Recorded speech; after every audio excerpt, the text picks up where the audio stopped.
Morning. We will now call the Beaufort County Board of Education work session of August 23, 2024 to order. We have a quorum. Those present are Ingrid Boatwright, Colonel Geyer, myself, Angela Middleton, Victor Ney, Earl Campbell, and participating remotely is Elizabeth Hay. Okay, and also William Smith. Thank you. In accordance with the new safety and security guidelines, bags, backpacks, and purses are prohibited by the public at the Beaufort County Board of Education meetings. This meeting is being live streamed by the county channel and, as already mentioned, is being conducted via hybrid video conferencing. Public comments are limited to 3 minutes per speaker on Beaufort County School District and school-related topics. Citizens wishing to participate in the public comments can do so in person or via phone. There will be one public comment forum during this board meeting. The 30-minute session is limited to topics on the board meeting agenda. Requests to participate in public comments via phone will be accepted via email the day of the meeting from 8 to 8:30 a.m. Requests should include the speaker's name, phone number, as well as topic, and must be emailed to the Executive Administrative Assistant to the Board, Robin Cushingberry, at robin.cushingberry@beaufort.k12.sc.us. Requesters will subsequently receive a phone call during their respective public forum time and should be ready to speak. Citizens desiring to participate in person must fill out a public comment card that can be obtained from the board clerk upon arrival. All right, next order of business is to approve the agenda, and I need to make two changes to it under executive session. For both items covered by the attorney-client privilege pursuant to South Carolina Code annotated 3470A2 should be stricken from both of those items. These are security measures and therefore they are exempt from public discussion. So could somebody please make the motion to go into executive session? I mean, excuse me, to approve the agenda. Okay, with those changes? Okay, so Ingrid Boatwright approved the agenda with those changes, and Ms. Middleton seconded the motion. Any discussion? Okay, all in favor, please, in the room, say aye. Aye. Aye. Online, go alphabetically, please. Hey, aye. Smith abstain. Okay, so the motion is approved. 7-0-1. So our first order of business is to have the Pledge of Allegiance.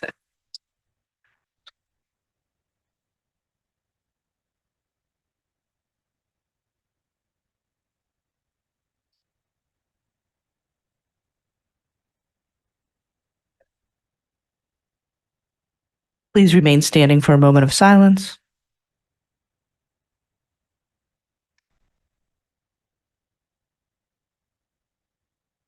Please be seated. The media was properly notified. Public comments is next. Okay. No public comments have been submitted. So we're on to the annual work plan. Dr. Rodriguez. Thank you, Dr. Guads. Good morning, board members. As you can see in your packet, you have a copy of the annual work plan. We bring this for approval every year, and then in this particular case, we haven't had a change in a few years, but we do have two changes that I want to bring to your attention. One is the addition there in May of the Health Advisory Committee elections. Those have to be done, I believe, before June or July. And so this will get it in there in May, and we'll be ahead of the game. Then in September, you see OE12 instructional program. We've had it in July. We've been reporting in July. Have a request from Dr. Stratos that we move that further down the line into September. And those are the only changes that we have on this annual work plan. Yes. So I have the prior work plan here from September 9, 2022. And I see also, so is this just an I guess you'd say a oversight? So under May, we have OE5 financial planning and the budget certification. But I don't see OE5 on here.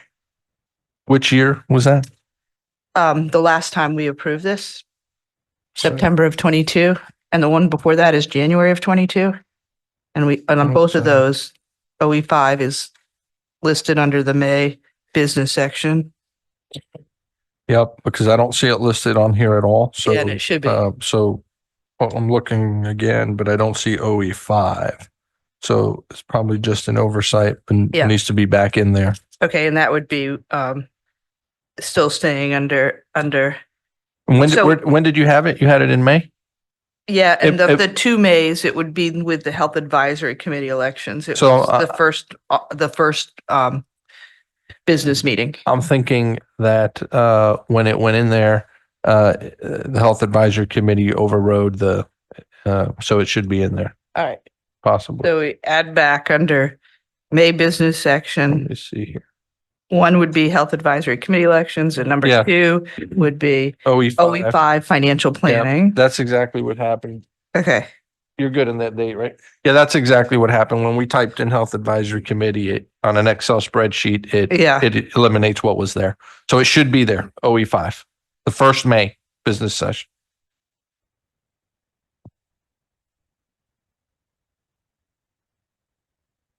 Good catch.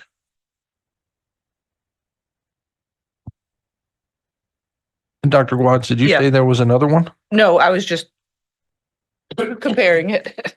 Okay. And that's the only one I saw That's that the only was, one. it just looked like it Yeah. had been left off. I think it's because, like I said, on an Excel spreadsheet, when you type that in, that's probably, it just overrode it. So, Okay, so another thing I do see is that the quarterly so if you go to the other listings on this one you're presenting today, so the quarterly financial report, the ATSI and priority schools moved from January work session to February business section. Is that what we want? it should be, I think in February.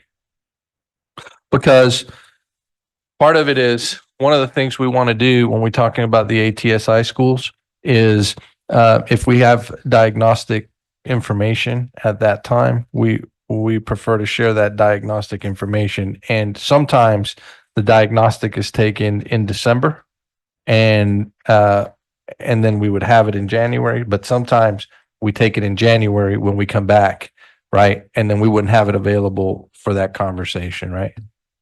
So then we need added back the quarterly reviews of, because, I have it in mind on February.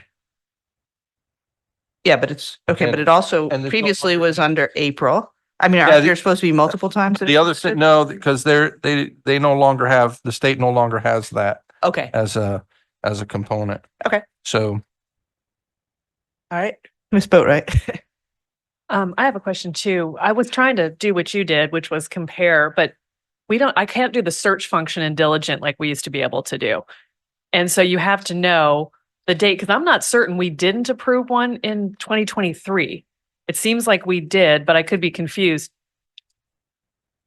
Oh, well, maybe this date's wrong on here then. That's what I thought. Uh, But right now, we got to figure that out, because if I want to go back and look at something, I have to like know the thing, and then I'm picking through all the meetings and then going through the agenda. So I didn't have time to do all that, which ties into my question on this work plan, because I did try to search based on this work plan. Did we do OE 9 and OE 7 this summer? Or there was moved, because like in June, OE7 asset protection, I don't see that we did that, but I can't search. So we may have done it. And I looked at the 2 June business meetings, same thing with OE9. So my point being, A, we might have done them and I just couldn't find them. I tried to do just a search, but nothing came up. Or B, if we didn't do them and we're taking the time to approve the work plan, then we need to make sure we're doing them. Yep. The months we're doing them. So I'm not sure. I'll which double answer. check on it. Okay. Yeah, Robin, when I asked you, this is the one you gave me, September 9, 2022. So maybe it's supposed to be 23. Yeah, I don't know, because I asked you when the last one was. Yeah.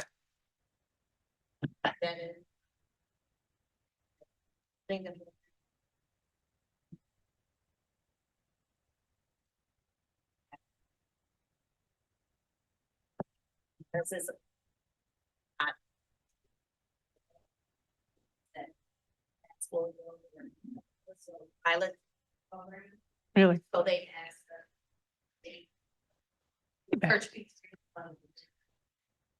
What I'd like, if you're going to do that as well, because I think a great place for the annual work plan and for the facilities assessment and for the CIP would be in that document library, sort of the things that we do annually that so we can go back and find them if we need to reference them. Right now, I don't think we have anything in the document library, but I think that would be really useful. If we're not using it or they need to add it, that would be great feedback too to them. Okay, I see no further hands up. So this is a requirement to be approved by the board per our governance policy manual. So could we have a motion to approve this with the addition of OE5 financial planning added to the first May business session under Health Advisory Committee elections? Yep.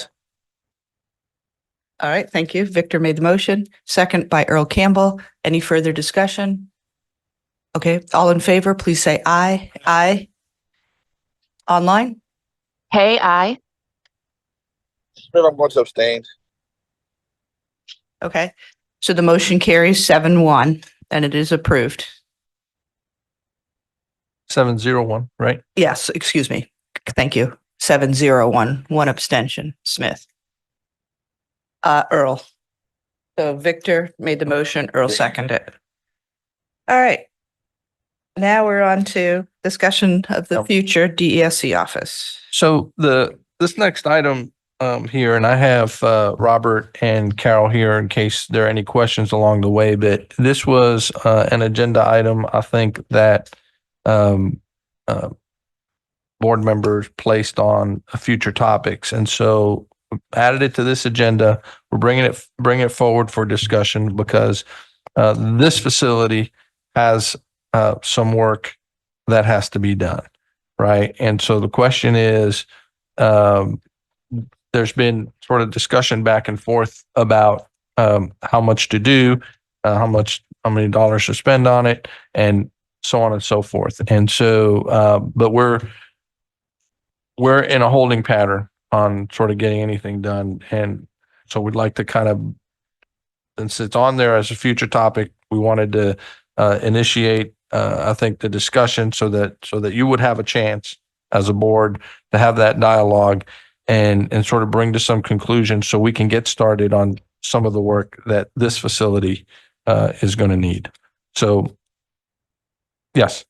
So Ms. Boatwright brought to my attention that in the operations committee back in February, Robert he and his staff presented I think it had 5 different options for the district office. Could that be presented right now for the board? And no, we have, just so we can then move forward with thinking about it and coming up with a decision because the whole board has not heard that. Okay, Rob. Do you feel comfortable? Yeah, doing that right now? I don't mind. You've already done it. It's Yeah, 6 I've months got old, but I've got a paper copy here, Okay. but if Robin, it was the February like paper operations copy. meeting.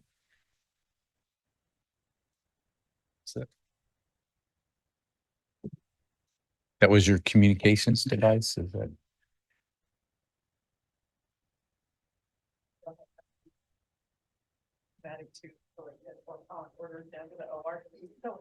Yes. Yeah, if you go to the February 13th operations committee meeting in diligence, that's in there too. Yeah.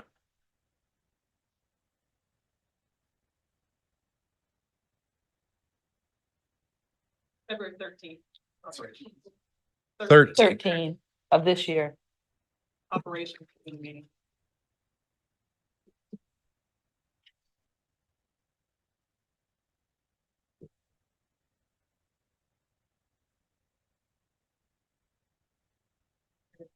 That's the renovation.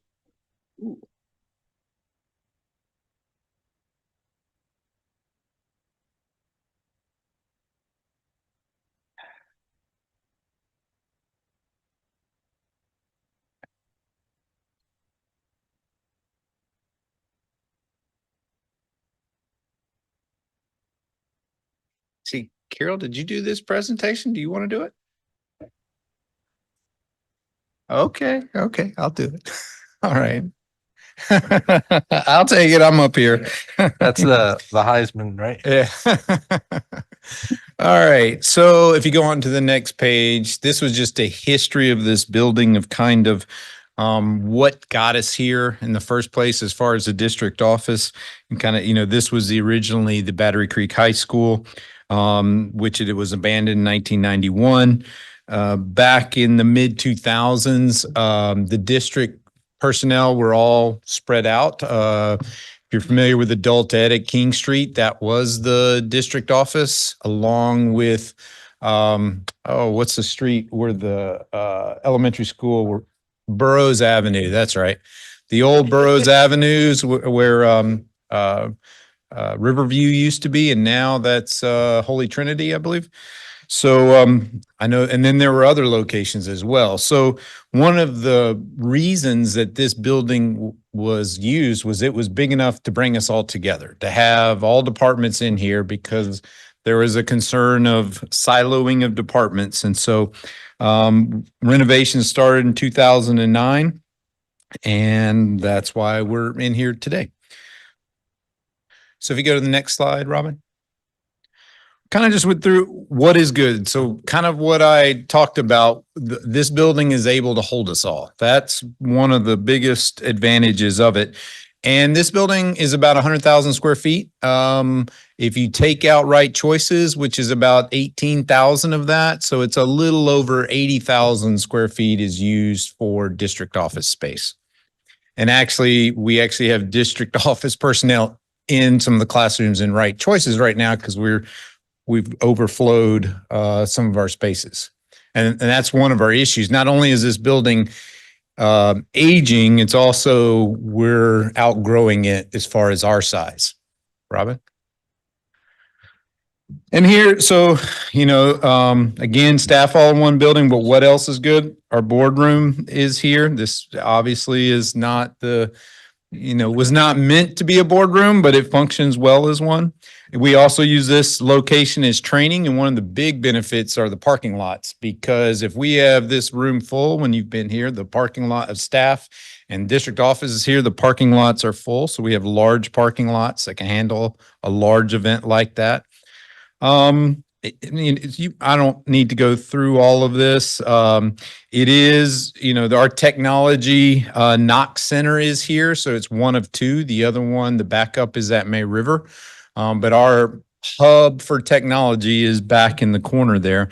And we have a generator large enough to run that technology along with having a command center. So our generator here runs food service, cooler freezers back here, can run our district network center, and can run a little bit of HVAC and lights and power and stuff. So like when we had Hurricane Matthew, we were hunkered down back there in the technology center and our offices, because this is one of the few places where you could have power and air conditioning actually at that time. Next slide. So what is bad is the next one.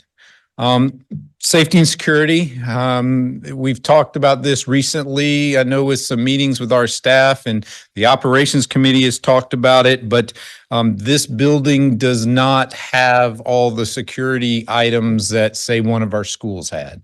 One of the biggest one of our biggest concerns is our front entrance and having that secured, but as a board, you've approved that. So we are underway with those plans. And as soon as we can move, we may be able to move into construction as early next year or later this year. So that's good. We can check that one off.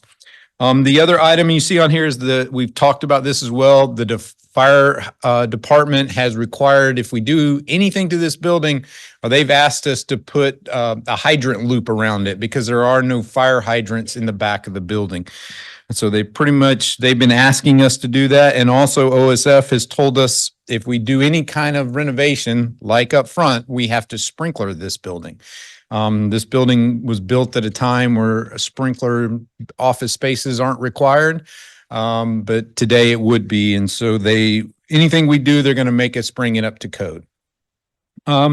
Aging building systems, we've talked about this. The HVAC system in this building, specifically the superintendent's office, HR area, ISD, and communications and legal, those have been superintendents for years, including the one I have today, have put it off. So don't put money in that. Need to fix things in schools first.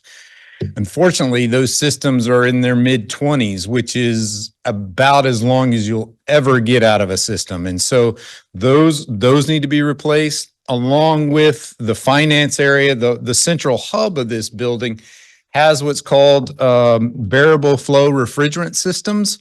It's really high-tech, very efficient systems. They were done when this building was renovated, so they're in the 15-year-old kind of range, but they are failing. And unfortunately, they're not easy to replace. So variable flow refrigerant just basically means there's multiple pipes that go to units, and some units can cool and some units can heat if you need to, and they kind of share the same loop. And that's a very efficient way to do it. And it also allows you to have office control, which is, in small areas, which is really good. But it is failing and has been failing for several years. We've replaced the computer boards in that multiple times a year sometimes. And unfortunately, the manufacturer doesn't make them anymore and doesn't support those parts. So we're getting to the point where we can't get parts for them. We're buying them on eBay and off used units. So that has to stop, and we need to replace those. The bad thing about those is, unfortunately, with all that piping, in order to replace them, we have to tear out all the ceilings and redo all the pipings when we put new units in. Other things we have here, no defined entrance, which y'all have funded that. So now we will have one once that's built. Child find in the back of the building. We have to, whenever the kids come for child find with their parents, they have to go all the way through this building, all the way to the back in order to go to child find. No security for night meetings. There's no way to lock off this area. So you could just come to a meeting here and not have access to the rest of the building. Of course, restrooms need to be updated, and this room is not optimal for a boardroom. So if you'll go to the next slide. So here we get into the options. What we call the do nothing option. And we call it the do nothing option because all we're going to do is maintain the systems in this building, replace all the HVAC. That's $18 million. That did include all the fire hydrant work that we need to do and the sprinkler system, which is in the money you have already approved for the secured entrance. So that was approximately $5 million. So today that 18 million would be 13 million. You've already approved 5 of it. So any questions there? God, question. I feel like I'm talking too much. So yes, ma'am. So, and would that include that 18 million or the left now 13, the plumbing systems for the child find, or plumbing throughout the building, or what? What's that? Oh, yeah, it is not, we're not renovating the restrooms. So, as we get to later options where we modify it, the plan is to tear out those restrooms and completely redo the plumbing, because as you notice, there are plumbing issues with the child find restrooms and a couple others in this building. All right, option 2. So this was an option of breaking us up and going to other rental spaces, and that would vary. We as far as cost for rental. I actually came prepared. We did look in for this meeting into what rental spaces would currently cost. I've got currently, and actually we did a search. We used Baker Wilkins, and he searched all commercial spaces that are currently available. The largest one is the CareCore building that we've talked about before in Bluffton at 31,000 square feet. Its rental cost is just under $800,000 a year. Now, the problem with rental is that that's an operational expense that will come out of your operational budget as compared to purchasing or renovating or any kind of capital expense, which would come out of your capital budget. I don't feel like if you have any questions on that, I'll be glad to. But after that 31,000 square foot building, there's a 27 and a 16. So there's really no commercial space out there equivalent of this entire building. And I say that just because if we did move even to the CareCore building, you still have to have this building because we all can't fit in CareCore. We're 80,000 square feet right now. And so if we went into a 30,000 square foot building, over half to 2/3 of us are still going to be here. So we still have to do something here. So my question is, where did you come upon that 100,000? That's what's needed. I know what you just Well, said. It's just what we have right now. Yeah, so it seems like that's something, I mean, as it's been elucidated already, this building is more than 50 years old. And it was designed for a school, not for business offices. And it seems like there's a lot of wasted space in here. And that's just because exactly that. It was a school and it's more than 50 years old. So I don't know, it seems like there's a lot of, I guess you'd say, unusable space here that's not used. It's not that you aren't taking full advantage of the building. It's just, it's not designed that way. Yeah. So can you, I guess, get a better estimate of what space is needed for the current staff? It just seems like if you had a new building, it would be designed differently. And perhaps it could be much smaller square footage is what I think. But what I would in the later versions, when we get to that, when we talk about renovating this building, one of our things we were looking at is taking all the space we can out of this that's not being used, such as that front hallway there that's hardly used. That's going to become offices. Because we have outgrown what we have. And yes, we are not maximizing. If we're in 80,000 plus square feet, we're not maximizing it, but we are also have outgrown what we have. We need, in this configuration, more than 80,000 square feet, or we're going to have to use all of that as efficiently as possible. But a modern business use could have, smaller offices, things like that. So can we squeeze, we're going to need the same number of offices and things like that.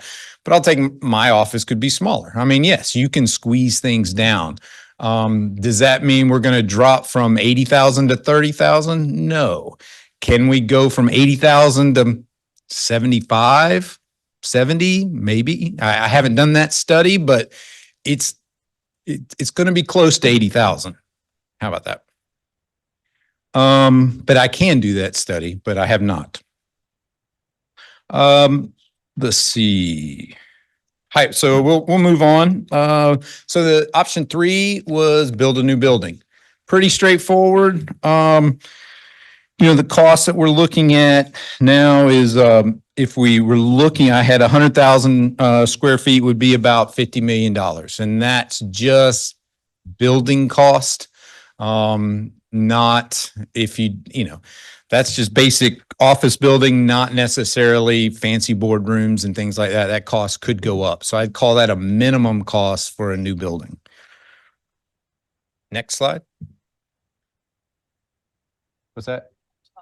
Oh, and 100,000 square feet kind of does include right choices, but we would have to, or if we separate from that, we have to find them a space or do something here. Mr. Smith? I have a question. Let's back up to the renovation of this building.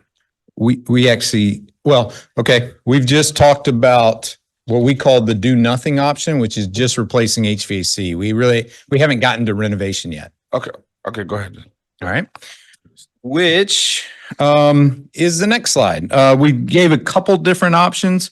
So the cost estimate we got for doing this entire building all at once, starting in, if we signed a contract and gave it all, would be about 20 million.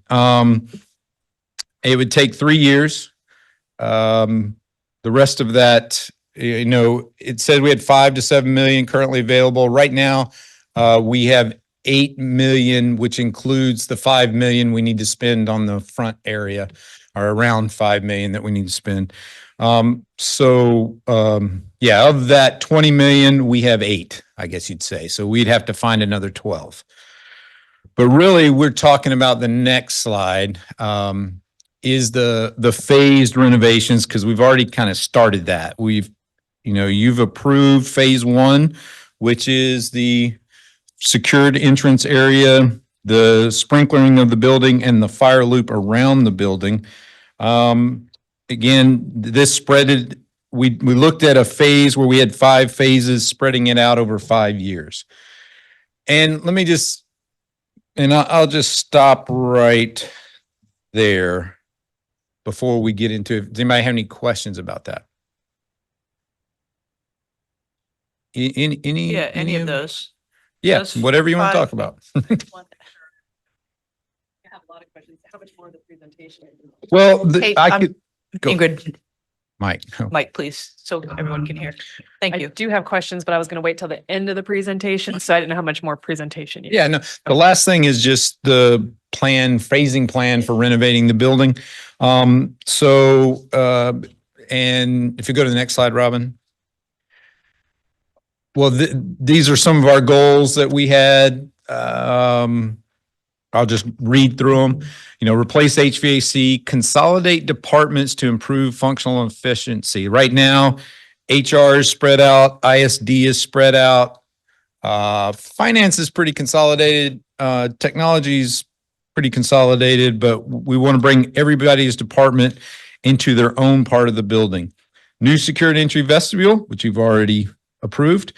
Boardroom improvement, sound, flow, as much as we can do with this space that we have. We want to get rid of this. So that this HVAC unit doesn't block the view of those in the back. Resolve building code issues, ADA compliance. A lot of the restrooms right now are not ADA compliant. New sprinkler system, new fire alarm system, same thing. The fire alarm is old and outdated, hard to get parts. New lighting, building finishes, windows, new windows will help with insulation and also the appearance of the building. And new cameras with upgraded technology. So that was our goal of what we wanted to accomplish.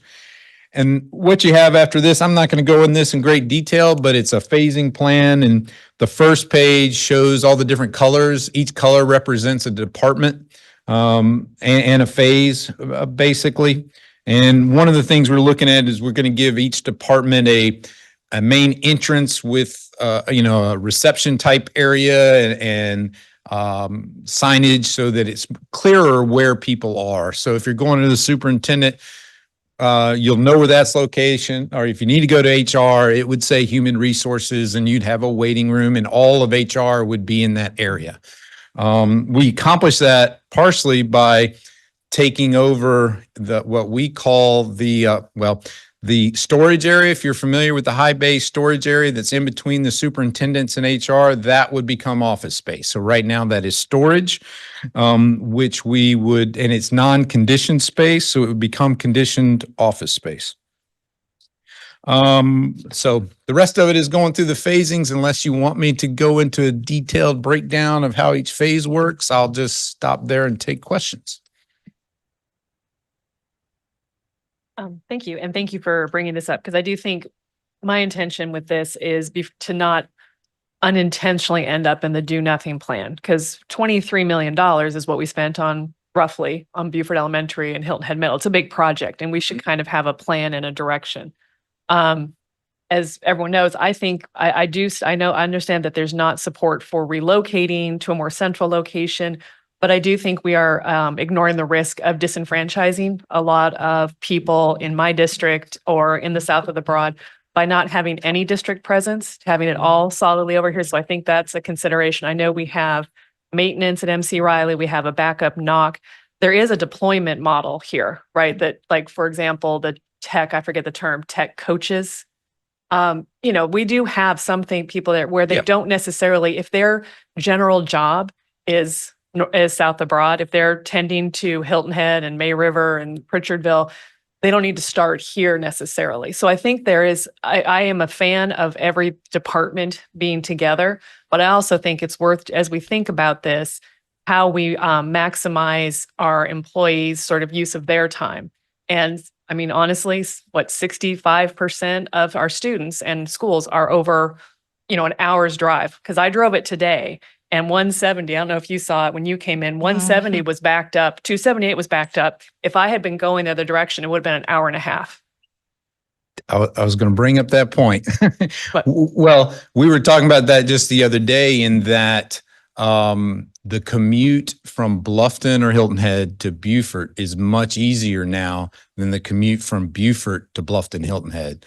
Do you think that's going to stay that way with Sun City, Margaritaville, all the development on 170 and all the development the 3,000 apartment complexes are putting on 170? I mean, what I can tell you is the growth on 170 that the county is looking at when they start talking about the county transportation plan in the next 10 to 20 years, to me, is mind blowing. They're expecting the traffic on 170 to be 3 times what it is today, which I can't fathom, but that is what the county is.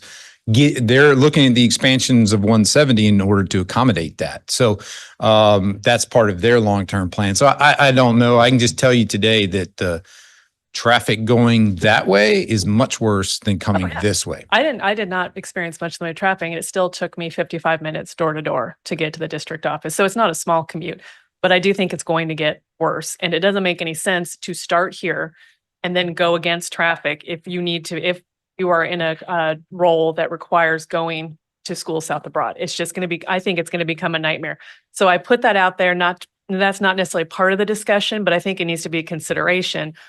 Is that we are going to get more isolated from the district office just because of the traffic. And not for nothing, but I mean, 7 years later, Hilton Head still doesn't have a bridge. So I don't count on the county council immediately resolving the impending traffic problems. Mm-hmm. But even beyond that, to Dr. Guad's point, this is a 1971 high school. I think 80,000 square feet is a lot of square footage for 230 employees or 240 employees. Even with break room, we're going to get a warehouse on site that's going to have storage. So that's going to free up space. The problem with an 80,000 square foot building, it's got to be secured, air conditioned. The roof gets to be $10 million to replace. Painting it gets to be more expensive. And I know my air conditioning bill has almost doubled in the last couple of years. So as we think about, okay, we're going to keep going and we're going to remodel and we're going to have 80,000 square feet. If we need it, that's one thing. If we don't, that is an ongoing expense that I think also we need to consider as we look at all these options. So those are just kind of my initial comments. They're really questions. Colonel Geyer.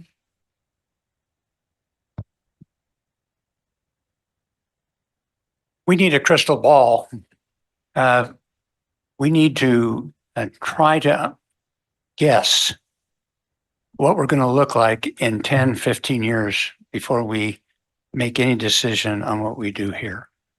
We don't want to build a white elephant here that we 10 years from now look back and say, boy, that was stupid. And that's difficult. I mean, that's not an easy thing to do. My belief is, we've been told about the growth in Bluffton is still going to continue, but it's going to start to taper off because we are looking at purchasing the last piece of really good land to put another big subdivision in. So where's it going to, is all of a sudden the growth going to stop in Beaufort County because Bluffton is pretty well filled out? There's nothing, Hilton Head's not going to grow. So where's the growth going to be? Well, I believe the growth is going to be in the Burton area up to the Whale Branch. It's not going to be on St. Helena. There'll be some in Ladies Island. So I'm trying to figure out in 10 years, where is the center of gravity for support or education, public education in Beaufort County? I think we're going to have growth here, but I don't think it's ever going to match the growth in the Bluffton area. So I really think the district office should be consolidated. I agree with you totally about the space issue. I've seen staffs not as big as or bigger than this in a much smaller education. The staff headquarters for City University of Seattle is about the same size, and it's in one building in Bellevue, Washington. And some of the things that we do here are a lot of space available. Right choices is not in the right place. That's absolutely not in the right place. It needs to be centralized because we have right choices kids coming all the way from Hilton Head to here. That doesn't make sense. It needs to be centralized. This board meeting needs to be centralized. There's no reason for the board to be here, the board meetings here. It should be in the Bluffton area, centralized as much as possible. The staff needs to be in the same building. That's a given. That's absolutely a given. And then we got to look at when we're going to be able to have the funds to do something major. Obviously, for the next 4 years, we're not going to have any funds to do anything major. So what do we do in the next 5 years? And then what do we do in the next 10 years? We have a very difficult thing to do, and that's to predict the future and to make sure that we don't put money into a place that we look back on and say it's a mistake. And what does this property look like and functionality in 10, 20 years?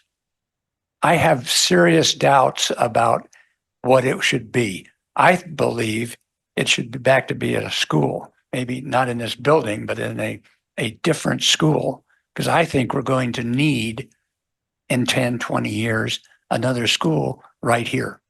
When you look at the mayor of Beaufort talked to us, talked to the group I'm in, and said that they have hard data showing that the population of Beaufort inside the city limits of Beaufort, with all the areas that they have annexed that haven't been built up yet, will go up to 5,000 more people.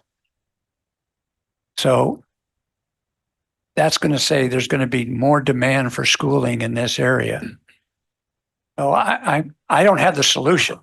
I wish I did, but we've really got to have a very good plan, and one that's flexible and one that's adaptable to growth as it happens. And we've got 4 or 5 years because we don't have the money to do much else. So maybe we need something iterative to keep this place going at the minimum cost, so that in 5 years we can look back and say, okay, this is where we need to go and this is what we need to do. Earl. The property at Okatee, how much property is that? So remember, we're in the process of swapping properties. Our property was just under 20 acres with wetlands. It was a buildable property that is about 15 or less. We're swapping that for a 30-acre piece of property. So we will have, when that deal is finished, a 30-acre piece of 30 property. acres of property. So would that be large enough to put a building to answer some of the problems that we're having?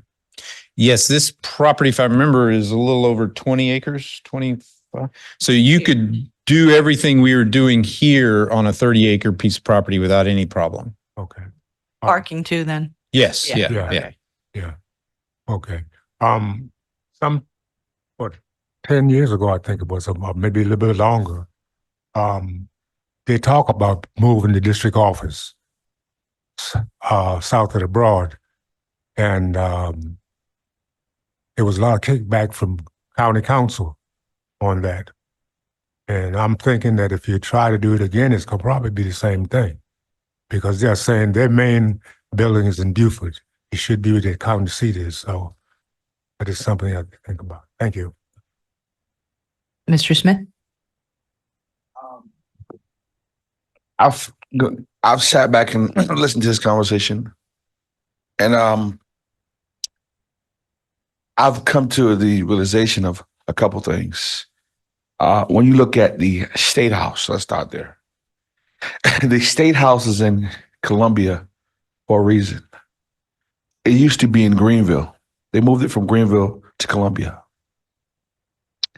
Now let's leave there and let's come to Beaufort. When you look at Beaufort County, they've talked about moving the sheriff office time after time. They've talked about moving the courthouse. The courthouse is put there for a reason. From my understanding, you just can't up and move that like that as a county. There are different restrictions. So where are you going at, Mr. Smith? School board, the school district. I mean, the school district, all main facility is where pretty much everything else is at. You know, when it comes to giving staff the space that they need, I believe we can do that, and I believe that we're serving them in terms of safety and security, the safety and security measure that we just took to put in place. But in terms to say that we are not having staff in certain places that they have to drive from Hilton Head and stuff like that, that's what you signed up for. That's the job that you said that you want to come here and you want to work. No one is making this, and I'm not throwing punches. I'm just saying in generally, which is true. When you get your job assignment, you know where you sign up and you sign someplace where it's convenient for you. And we have to understand that we can't just change because we think that, you know, it's we want to cater everybody's needs, because we're not going to be able to do that. We're a district.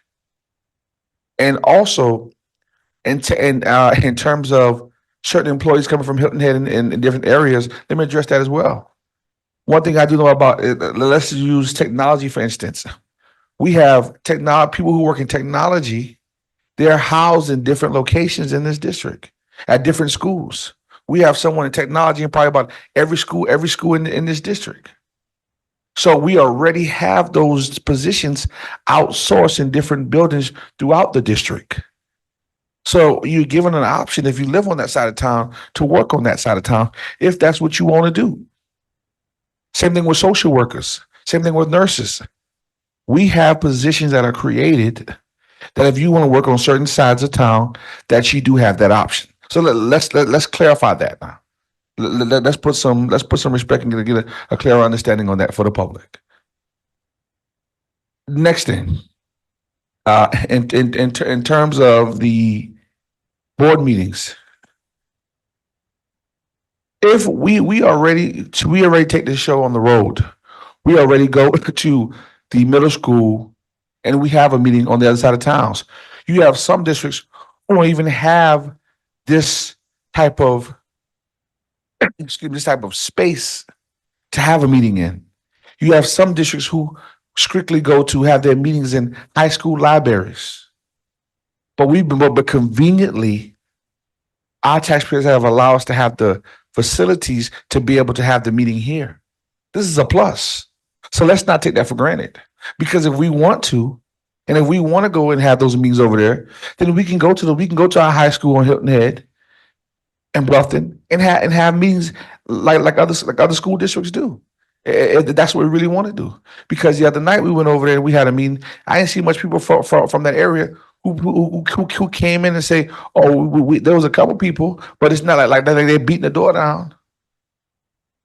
So I want to be a good steward of spending taxpayers' money and understanding what we're asking for and what we're doing, and making sure that we're looking down the road as some of my colleagues have said I've said up here this morning. And also, St. Helena Island is growing. Correction, it's growing beyond. So it ain't just Beaufort and Bluffton. St. Helena Island and Ladies Island is growing. Ladies Island busting through the seams right now. There was a guy last week who was trying to put about 3 or 4 apartment complexes in Ladies Island. So we have a lot of different things going on. We have to make careful decisions.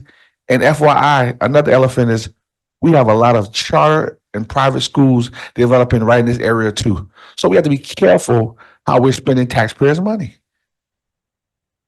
because we have to make sure that we're tailored to the people that we're supporting. So I think there's a lot of variables out there that we have to think about. If it ain't broke, sometimes everything don't need to be fixing. Billing and billing and billing and billing and billing type. To be quite honest with you, I'm kind of tired of talking about spending taxpayer money and building things. When there's a need versus want, I understand the need. I wanted to wake up this morning and drive to work in a brand new Mercedes. But guess what? That ain't gonna happen. But I got up and God blessed me to drive what I drove, and I got to work this morning.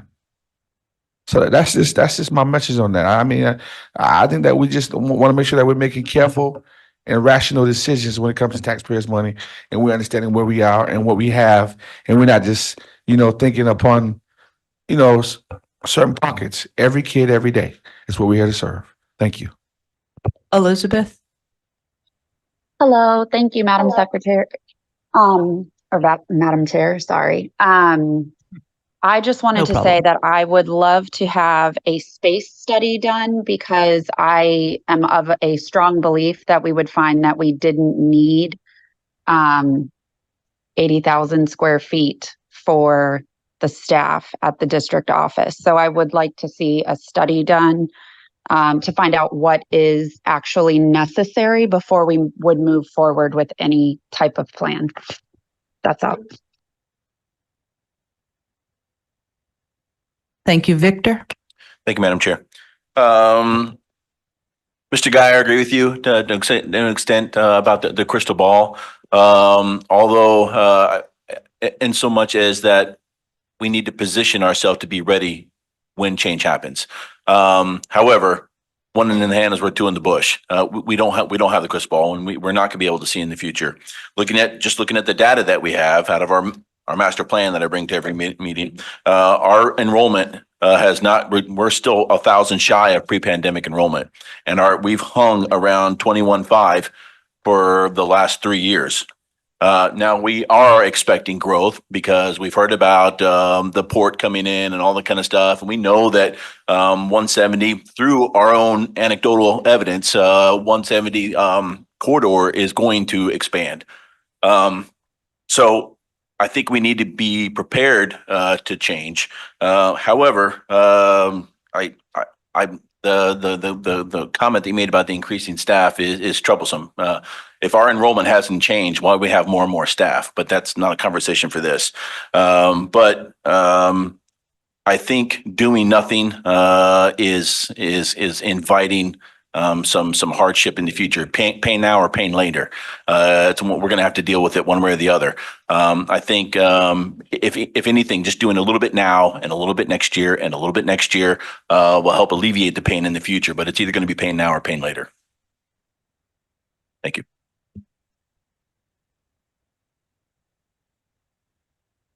I would say people have made some really good points. I especially agree with my colleagues, Ingrid, Dick, and Victor. I think, who do we serve? We serve the students. That's who we serve. Yes, we're accountable to the taxpayers. But for years now, the students have been weighted south of the Broad far more than north of the Broad. And, commuting, it's yeah, we know we have to commute if you don't work in the same town that you live in. And Bluffton is enormous. I mean, Bluffton, they have lots of areas that have been uh, incorporated as part of the town, but I live in a part that's unincorporated, Bluffton, and it's not real rural. So the actual size of Bluffton is very big beyond the areas that are considered within the town limits. I think what Ms. Hay said, I think probably the first step would be to do a study, and I wouldn't say an expensive study or a real detailed study or anything like that, but with a consultant, give us, what is a state-of-the-art building for a staff that is, what kind of square footage are we talking about for the staff that we have? Because I do think we have to look forward, and yeah, we don't have the crystal ball, as Colonel Geyer said, but it looks like things are more heavily weighted in terms of our students and have been for years south of the Broad. And as we all have pointed out, the commuting part of the county is not likely to get better in the next 5 or 10 years. It's likely to get worse over the next 5 or 10 years. And then as Mr. Campbell brought out, that we're, and Robert responded that we're looking at this property in Okatee that would certainly suffice for a building this size, and yet we probably don't need a building this size. And I do not favor putting more and more money into this building. I favor just doing what's necessary to keep it going for now until we have a reasonable plan, and the funds, which, as I think Colonel Geyer and others have pointed out, are likely not available to us for a few years, since we've, passed 2 ginormous referendums in totaling $750 million since 2019, and those funds have to be used the way they were advertised to the voters when they voted, so they cannot be used for this type of thing. So, so Dr. Rodriguez, I'd like to hear what you think. Well, a few things. One of the main things is that in this facility, right, I have to hear from our staff that work and function in this facility. Okay. And some of the concerns that they share, because I meet with them monthly in here, right in this room, and I talk with them monthly, and different things come up from time to time. There are some safety and security measures, okay, that I'm not going to bring up here. That's for an executive session sometime, that have to be addressed, possibly beyond, or probably beyond even what was approved at that juncture. Okay. I think secondly, there are just some physical related issues with the plant that have to be addressed, that Robert said, that you got failing systems, and I'm a guy, I don't need much. Me personally, I don't need much. Right? I do my own PowerPoints, I do my own work, I do my own that's how I roll, right? So that's what our kids would say. All right. But and I think we have a team that is very, very self-sufficient like that, right? I would, when you talk about the personnel matters, or the personnel staffing, one thing I think you should know is the following. Under my administration, for sure, the Beaufort County School District, based on a state report that the state puts out, spends fewer dollars at the district level in personnel and dollars spent than any other school district in the state. In addition, I would say, the caveat I would say is that That's the way it's been. And I would keep us now, I would say we're within, I would say within the top three. Okay. Bottom three, excuse me, spend the least, the bottom three. Okay. The reason I bring that up is because, there's several different ways to look at the operation of the system, right?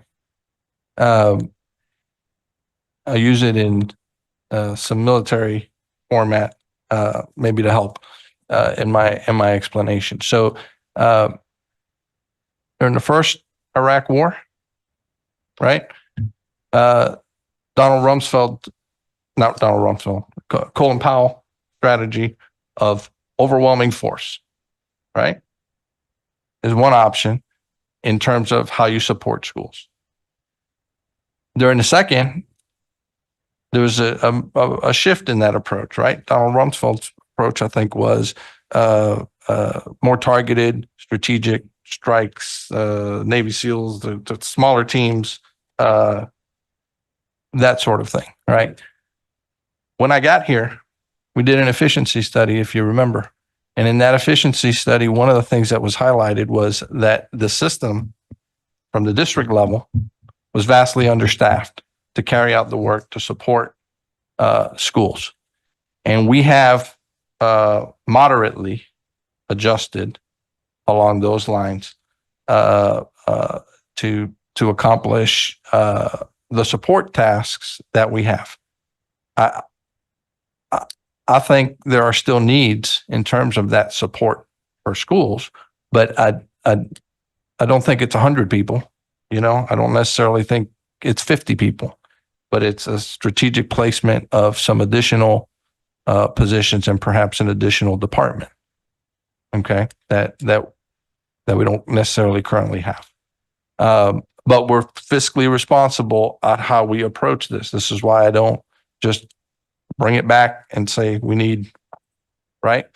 So there are some physical issues with the plant. Is what I'm talking about in terms of an addition, something that requires 20,000 square feet? No, I'm just saying there are some additions within our staffing that I think we probably still need to help push forward and maximize perhaps what we could be doing. So, the facility is there are things that have to happen to the facility to keep it running, to keep whatever. I just need, if we're going to do a space study, we can do a space study and we can see what that yields. But when the space study comes back and yields whatever it yields, are we going to be ready to move? Because I got staff in this building and I can't keep necessarily kicking it down the road. There are things that we definitely need to address along the journey of whatever that is, right? Wherever we're going to end up. So those are my thoughts, really. I mean, this facility has needs, things that have to get done. And I think is your point, let's get some of them done. Then we can look at what else needs to be done and we'll get some of that done. And then, nobody has a crystal ball. Nobody has a crystal ball. So this is just my thoughts. I mean, in terms of the general conversation that's been there. All right, Ms. Boatright, and then Mr. Smith. Thank you. I think there's some consensus that we need to obviously keep this building going and we don't want staff. And I said that to Robert. I said, whatever, we want it to be a better experience for the staff, not, the most budget airline version of the building we can have. But I do think in addition to not having a crystal ball, which I like that analogy for the population growth, because there's a lot of things up in the air with Beaufort County right now and in general. But the other thing I think if we're going to have time to really look at this before we make a major commitment and we're just going to kind of keep things going. And Mark's leaving, I was going to call him out, but when he comes back, there's a lot of changes going on. Just kidding, Mark. I was just going to say, there's a lot of changes in the technology of school buildings, in how we use school buildings, things that we can put in like virtual classrooms, VR. I mean, Mark, I'm sorry. I was just teasing when you walked out. You're dismissed. I approved your e-hall pass. No one knows how to, yeah, exactly. So, I think that there are some innovative and interesting things going on out nationwide in terms of, and I will throw out one thing that I am personally enamored of. If we were to at some point talk about centralizing and whatnot, and everyone's heard, but Lexington too did something recently where they built for $52 million. They built a 1,500 person performing arts center with 2 levels that will hold 1,500 people. In addition to which, it has breakout spaces, it has conference rooms, it has a 2-story balcony, and then they built the district offices on that. Now that may not be an option, but I thought it was an interesting concept. Because another thing that I think we do need to think about here in Beaufort County as we look maybe down 4 years is, do we have a convocation space that we could use? Because the graduations outdoors is tough every single year. And one place where that could happen. Do we need like performing arts? Do we need, for example, the African American History conference that we have? That should attract people from all over the country to come here and hear about that. And right now, when I've gone to it, it's like in little classrooms dotted all over TCL. What if we had a fabulous, in addition to a district office that accommodated everybody, a fabulous space where we could host professional development, we could host United Nations finals, we could host the DECA competition. I don't think we have that capability currently in the district. So I just want to say, not in addition to the crystal ball about population growth and the balance of enrollment and commute and whatnot, is to really think about, are there some innovative and not just build a building that we've had that looks like buildings everywhere else for the last 20 years, but what are we going to look down the road 10 or 20 years? What does education look like? Because I do suspect it will look at least somewhat different. I'm glad you were back for that. All right, Mr. Smith? I do agree with that. However, my question is, if we knew that this building has been in need of this for so long, we just came up with a referendum. Why wasn't this a part of the referendum? I mean, I just Because as Mr. Otting mentioned, the very first thing I do is kids first. So what we needed at schools first, that was what had to happen. Yeah, but I hear that, but that answer is not really. And in addition to that, right, we didn't just design the referendum here, right? Right. We got community involvement and engagement in the design of the referendum. And those are the things that came out from community feedback and community engagement to prioritize first, Right. in terms of what was needed, right?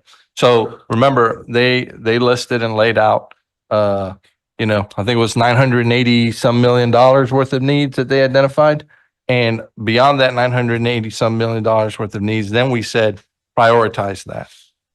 So let me ask a question. So was this one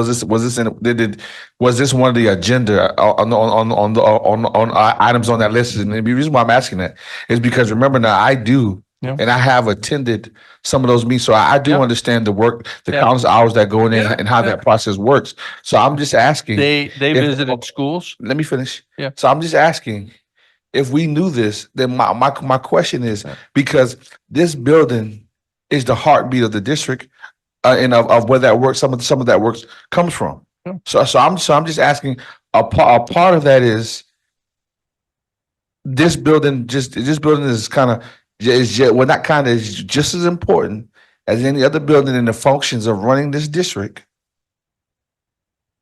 than any other building in terms of what that looked like. So I guess in Zahn, like he was shaking his head saying that it wasn't. So my question is if not, then why not? I mean, I'm just trying to understand that. Yeah, well, partially because when they visited schools and they looked at schools, and that was the priority from that committee right out of the gates is what we need in schools. And that's always going to be the priority, right? That doesn't mean that what happens in here isn't important, that we don't want safety for people in this building, that we don't want AC things for people in this building, right? You always have scarcity. Always have scarcity. Unlimited needs and unlimited wants, limited resources. Always, right? Always, which require decisions to be made. Okay. And so those committees, in prioritizing their work, some of the decisions were focused on what was needed at school sites. That's what they did, right? That doesn't take away the fact that there are needs in this other facility that, you know, isn't the case, right? So we still have needs, and it's not like as a board, we haven't shared that there are needs in this facility, right? We've talked about it openly in committee meetings and there regularly that there are needs in this facility, right?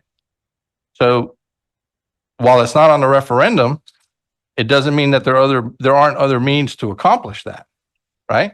And so that's in essence where we are. Right, right. I do hear you. And in safety and security, just for the public, we have placed the needs that was on the met the needs that was on the agenda for safety and security needs, because I too had heard from the district employees, and they said that was a big deal. And I believe that the board, we did respond to them, and we did put that on the agenda, and we did push that out, the $5 million. So in terms of that, in terms of them bringing these different issues, we have responded to these issues, and we have leveled up when it comes to safety and security, because that has been one of the district priority the issues. So we did resolve that one. Well, and in terms of what was brought to us, Yes. in terms of what was brought to us, Thank you. Yeah. Okay. Mr. Kimball?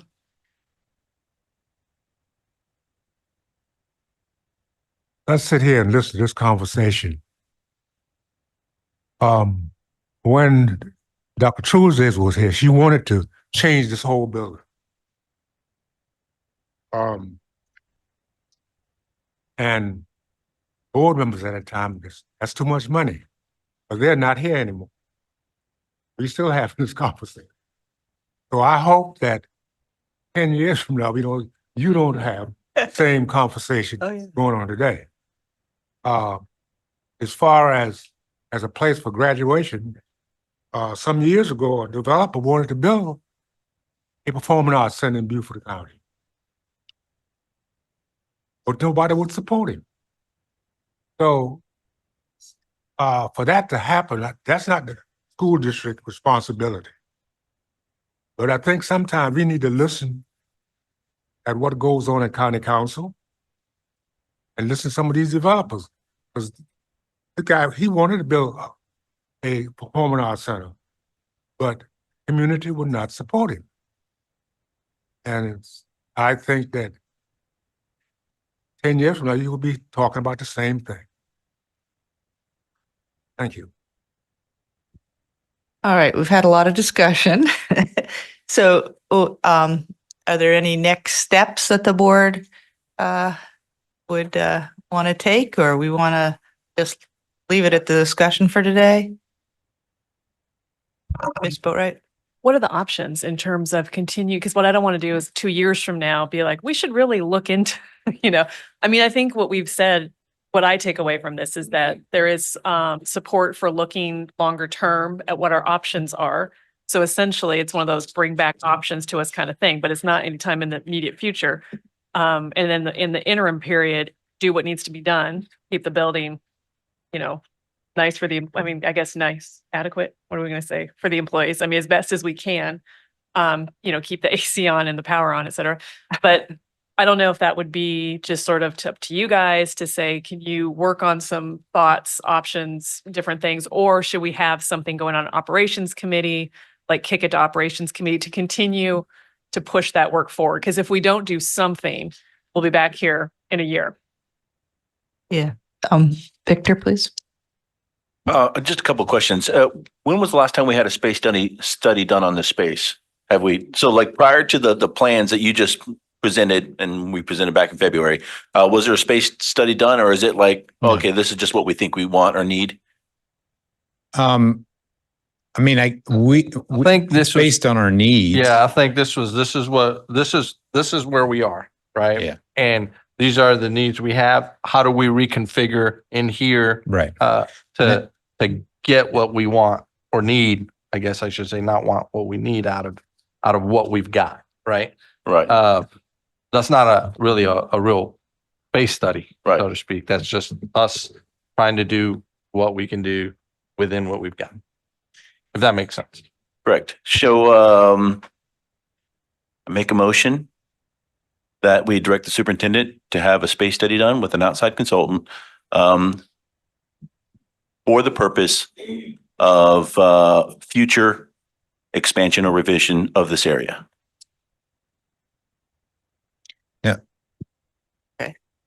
So your motion is to just be looking at this current Current space. facility here. How do we maximize use of this space? Okay. Are we currently, and do the plans that we have in place maximizing the use of the space? All right. And then it was seconded by Colonel Geyer. Robert? What I will say is that what the plan that we have is that. That is a plan, that is a space study, because he went around, met with all the departments on what their needs were and maximized this space. So that has been done.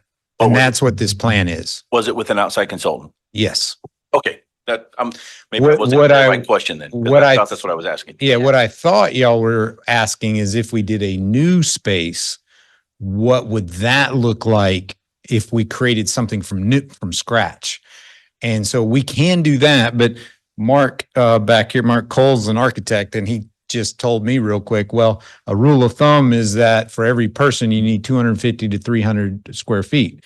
So for 250 people, that's a minimum of 62,500 or a maximum of 75,000. Now that wouldn't include a boardroom, that wouldn't include technology. So real quick, you're at 80,000 square feet. So that's just off the top of the head. But so what a study would be for a new building is we've already done what our needs are space wise. Now we've shoehorned them into this.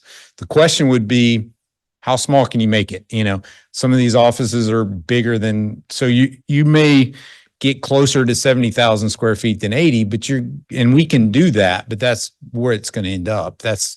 Okay, so Victor, since that's the motion on the table, but I agree, I didn't understand from what Victor asked. I think we got to answer that we were surprised. Well, this is already done based on. Yes. So it doesn't seem like, Victor, you all right? It doesn't seem like Correct. we need to repeat that since it has been Right. done, because I understood it the way you did. And you're okay with that? Okay. We- So let's not have that motion. Okay. Withdraw the motion. Yeah, that's fine. Because it's already been done and it wasn't clear that that's what so the other option would be to potentially what Robert just suggested or mentioned is to have a study for a new building. But I think we have to be careful not spending a lot of money when we know we're not going to be able to execute that for a number of years, and certainly things can change. And you gave us a rough estimate by the architect of how much space is needed.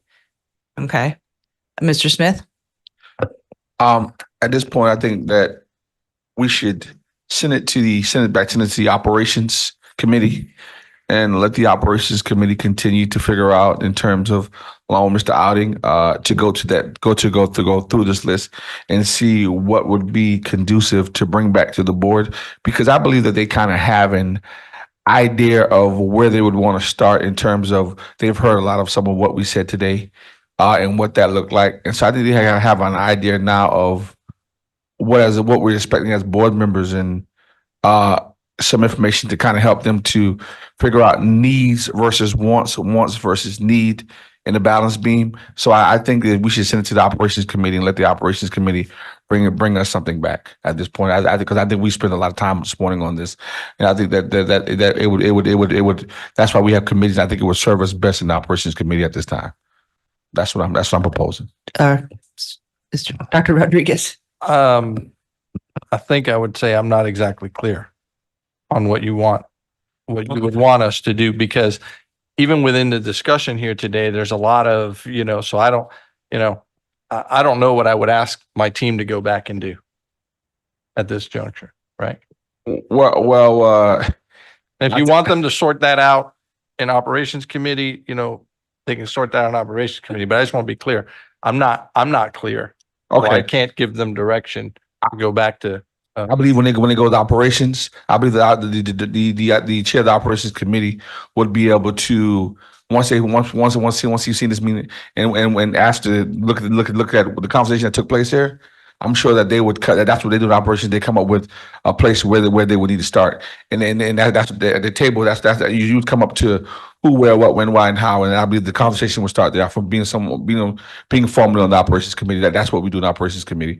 So I believe that, and I saw your staff shaking their head as in though they understood where some of the concerns were and how to move forward. So I mean, maybe you can have that conversation with them, but I believe that operations committee would be would still be the place to have that conversation and figure out what proposal, what the next step they would want to bring to the full board. Ms. Boatright.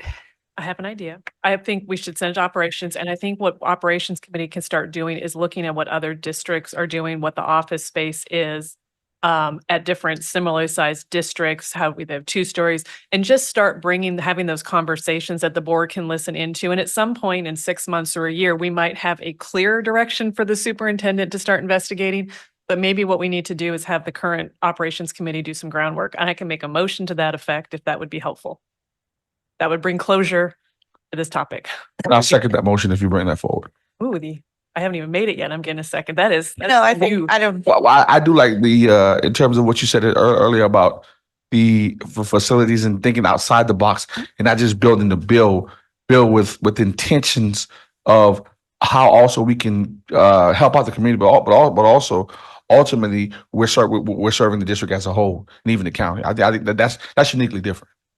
Not much district offices have space where they can actually have events at. How about this? Is anybody opposed to having it go to operations? Yeah.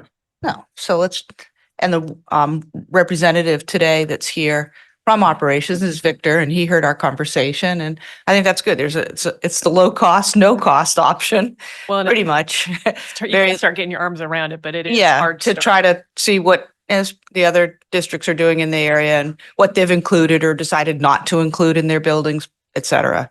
So I think that's good. And I think we've talked about this, and we did bring this forward through board member requests today because it hadn't come out of operations in the 6 months that it had been discussed. So I think it was a good discussion. All right, Dr. R. Mark, are you behind me? Come back. All right. Come on up, Mark. We're going to talk about technology fees.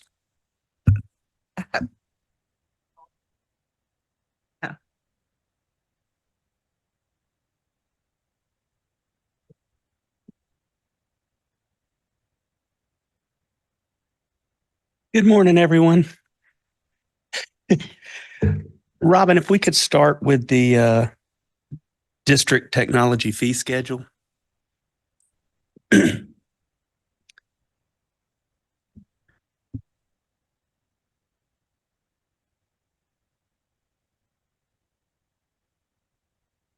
Yes, thank you. So basically, since we've started the one-to-one program over 12 years ago, the technology fee we've charged our families and students has been the same at $20. And at that time, that was pretty much the consensus for fees throughout the state of South Carolina that school districts were charging. What we've seen since COVID started is that a lot of these school districts have started raising their fees. We've seen a lot go to $25, $30, and even up to $35 per year for the families to pay. What I brought to you is just a small spattering of our, 86 or so school districts in the state of South Carolina. These were school districts that had it proudly stated on their website. One thing I can say is a lot of districts do not like to put fees associated with students and families on their websites, but we are very transparent, so we've always disclosed all that information to you. So the cheapest district in the state of South Carolina right now is Kershaw County, which has about, I want to say 12,000 kids that charge $10 a year. So what do we do with these fees we collect? So every dollar we collect from families comes to the district and goes right back in the program. We repair devices. We replace devices that are damaged beyond repair.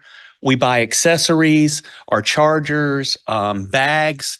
All those items are, the smaller items are pretty much consumable. We have students that leave every year. They may return their main device, but they don't give you the charger back. A lot of people have complained, why are we getting charged $50 for a charger? I can go on Amazon and get a charger for that device for $19. And I have this conversation with parents every year. The problem with that is that the device that comes from the manufacturer is guaranteed by the manufacturer. It's IEEE rated and guaranteed to meet the standards. Any other device you buy off Amazon has not gone through the electrical certifications to guarantee. And they have found that some of these devices overheat, cause damage to the device, and can potentially start fires.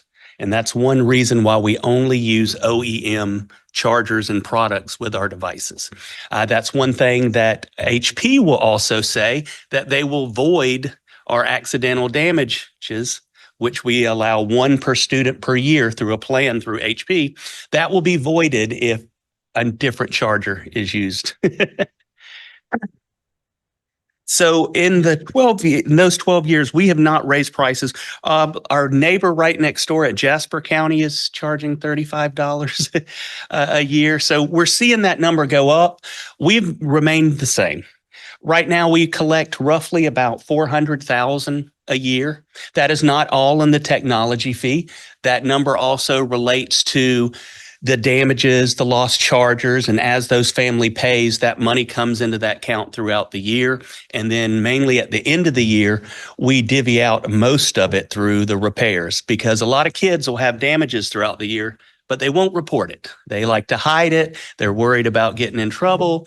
So we don't get to see it until at the end of the school year, which puts a hamper on us, because now we have a whole bunch more than we expected damages. So one of the main reasons we have 2 facilities, one north of the Broad here at the district office and one south of the Broad at Bluffton Elementary School, which our provider, Applied Data, which is a subcontractor for HP, has provided 2 technicians. That's a great advantage to the school district, because most school districts take those devices and they mail them out. It takes a week or so to get to the repair facility. They then repair them and then they get mailed back. So that could take 3 to 4 weeks. We cut that time in more than half by having these people on hand that can easily do this for us. So that's been a great advantage. And that's one of the reasons why we've stayed with HP, because some of the other service providers will not pay to have people in-house for us, and they want to do the ship out, which causes a lot more turmoil for us. We find that at the end of the school year that we just get inundated with a lot of kids. They return their device. They don't give us the charger back. They may not give us the bag back, and they leave the district. We can put a fine on that child's account, but that child is no longer in the district. There's no way it's against the law to hold their transcripts or anything. So there's no mediating factors on that parent returning that charger or ever coming back with those fees. So basically, those dollars are all self-contained throughout the technology fee process. The second document I gave you was basically our repair prices. I didn't know if y'all really wanted it. It is posted on the website. But that's another process, and prices are going up every year. The manufacturers have decided that they don't like the fact that, say, 7 years ago, you could buy just the LCD screen or just the digitizer or just the webcam. Now the manufacturers are smushing all those devices or components together and making you buy a lump sum item. And that's the reason for the $389. It is it's a LCD screen, it's a digitizer, it's a webcam, and the mounting bezel. So what used to cost us about $100 per item has now tripled in price because it's an all-in-one item. And most of the manufacturers are going that way.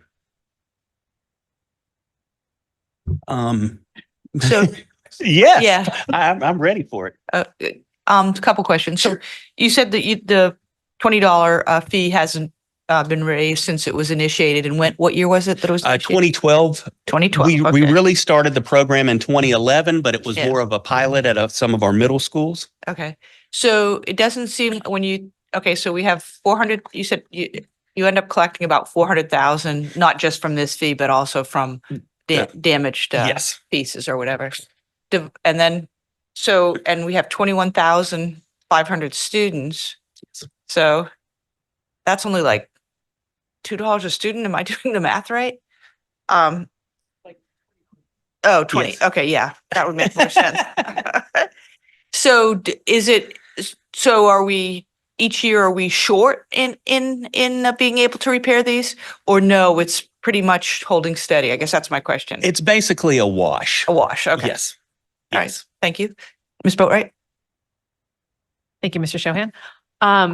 I'm not worried about the technology fee, although I do think that some districts are offering an optional insurance policy, Yes, ma'am. which I would not be opposed to offering. If you have a accident prone, 7th grade boy, I would Mhm. probably buy that all day long.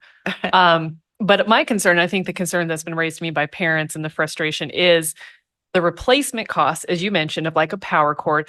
But the computer that I'm working on right now costs less than the repair cost of a new screen.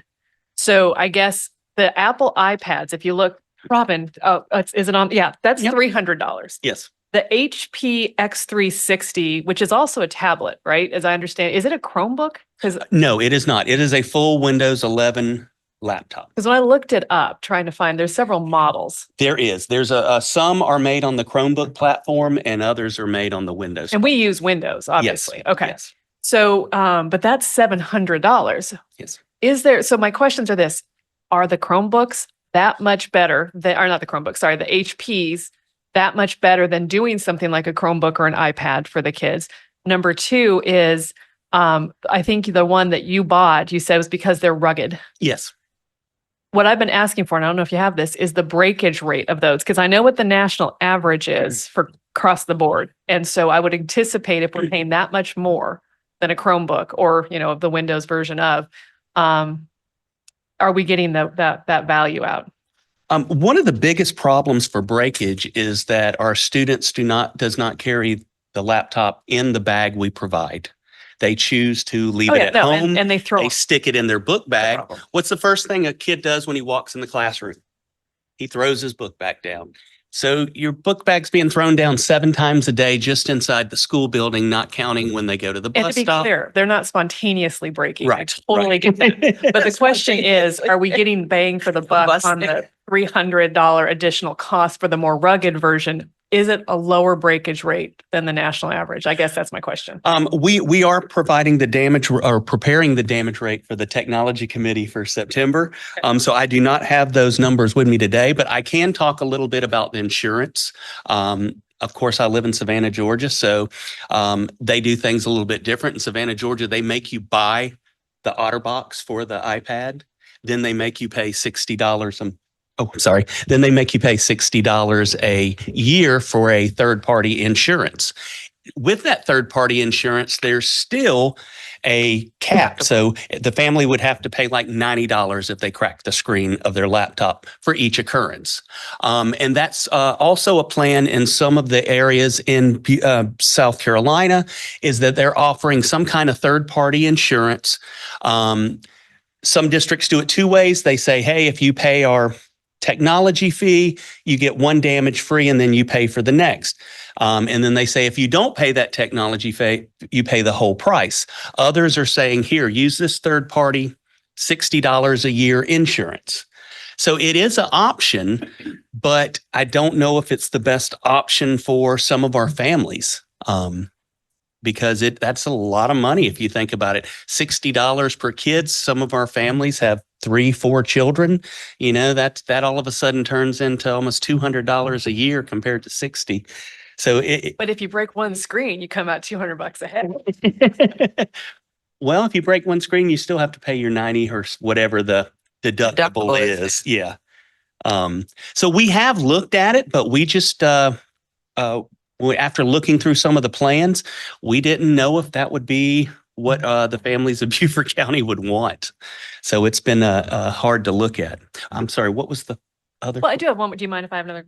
Yeah. Go ahead. Okay. Oh, the difference between the cost of an iPad or Chromebook compared to the Windows device. Yeah. Yeah. Yes. So one of the main reasons why we don't go iPad is because if we went iPad, then we've got to put labs back in all of our schools because there's a lot of our business software that will not run on iPads. There's a lot of our Project Lead the Way software. There's a lot of programs that we utilize that we've gone to the one-to-one model and gone to a better one-to-one model to get away from the labs. Because as we all know, labs are not as utilized as they were 10 years ago. And just to clarify, my point is this Lenovo ThinkPad thing, which I bought my son for college, and I'm not nice to it. I mean, I don't pitch it across the gym floor, but I mean, I'm rough with it. It was $350. So this is a fully functional Windows computer. I like it a lot. And so my question is, why are we paying $700 for an HP Windows-based computer? And again, the answer is because it's Ruggedized. rugged. Yes. I want to challenge that and make sure it is indeed resulting in significant reduction in breakage. Because I'd be interested to see some of you said you found some data, because I've found it very hard to research any school district in the United States damage rate on devices, because that's one of those items that school districts really don't publicize. I'll give you my sources from Perplexity. Okay. Colonel Guyer. I got an academic question. I see Dr. Stratos is there. Do middle school kids need a laptop? I understand your point about high school. High school kids definitely need it. But do middle school kids, and could middle school kids or even 6th, 7th graders need a laptop versus an iPad? You know, I'm going to have to share the answer with Mark, only because of the operational component of the software. But the utilization of the software in the classroom should be for the purpose of small group and precise instruction. Shouldn't be for the predominant teacher of teaching. So the answer to that is yes, they need to be utilized in a manner that we prescribe to our schools. Small group, I may need additional skills in numeracy, foundations of tens, right? There's software that we use, math, IXL, that you can assign me so that I can improve on my numeracy. The difference of that has to land to how much video is in that software. And for that, I have to then turn to the expertise of Mark. But I have to also share iReady is a program that works from K through 8 for us. In the middle grades, it's utilized for special education as one of our interventions. We add to that we have Reading Plus, which is again another reading intervention tool that we use. So we do have a dependency for them, but then my expertise stops when it comes to which tool to land at. I think just as Mark is coming up, one of the other pieces several years ago, and it could have changed by now, but several years ago, iReady didn't function on an iPad, as an example, right? So the advantage to a laptop is that, most everything will function on that versus an iPad that might be limited. You have a lot more options with a Windows device. Apple's kind of limited to who builds apps for Apple. Chromebook's a little limited because you're using an Android operating system that, oops, sorry. I always like to lean back when I talk. I'm very sorry. Lean in. Android's more a little bit limited as well. Most Chromebooks have very limited video cards, very little RAM, so they can't do a lot of your complex. Not even a good spreadsheet. You start getting really far in a spreadsheet on an Android device, and it's going to choke up a little bit. So. Mr. Smith?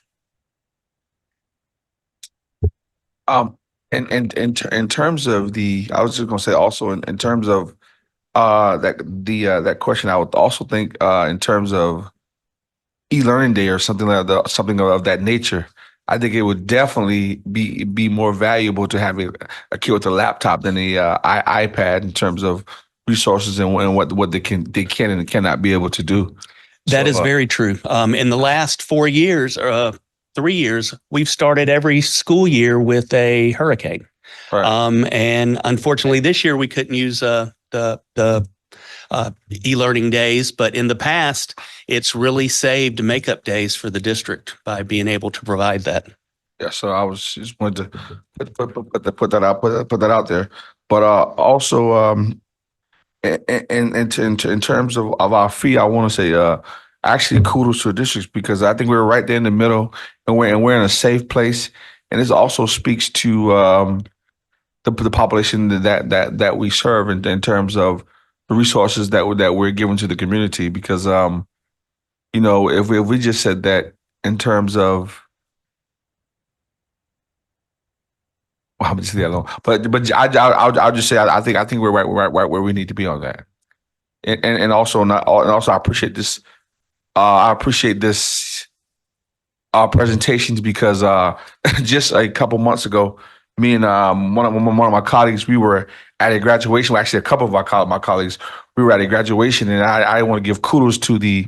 I did hear the part where you said that about the in terms to the kudos to the principals because I know that we do have some principals who don't play about getting that money in terms of if you tap technology, they don't play like one for instance one school if you don't pay that your technology fee you don't walk across the stage for graduation and we've seen that it's been unfortunate but we've seen that happen so we do know that some schools are not playing and they are making sure that students are paying their parents are paying their technology fees and they even at the high school I had a couple parents call me just this year here and they have told me that the high school has told them that they have some technology fees that they need to pay at the middle school level, and they had to go and get on the plan. So I do want to give kudos out to the principals who are steadily working together on that and who are making sure that we get these technology fees from these parents. So I just want to shout them out for that as well because it's tough.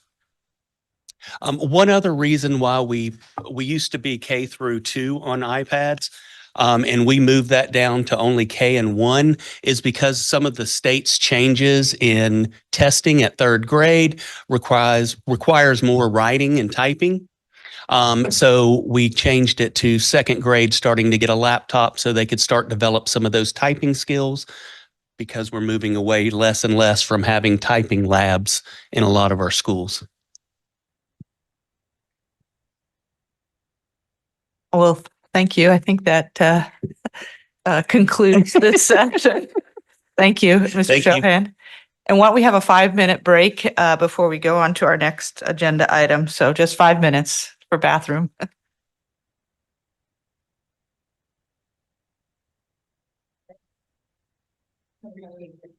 Yeah. That was probably the most useful thing I took in high school.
next 5 minutes is up. Back to class. And our next topic is the makeup days from the storm. Dr. Rodriguez. Dr. Stratos, are you ready? Okay.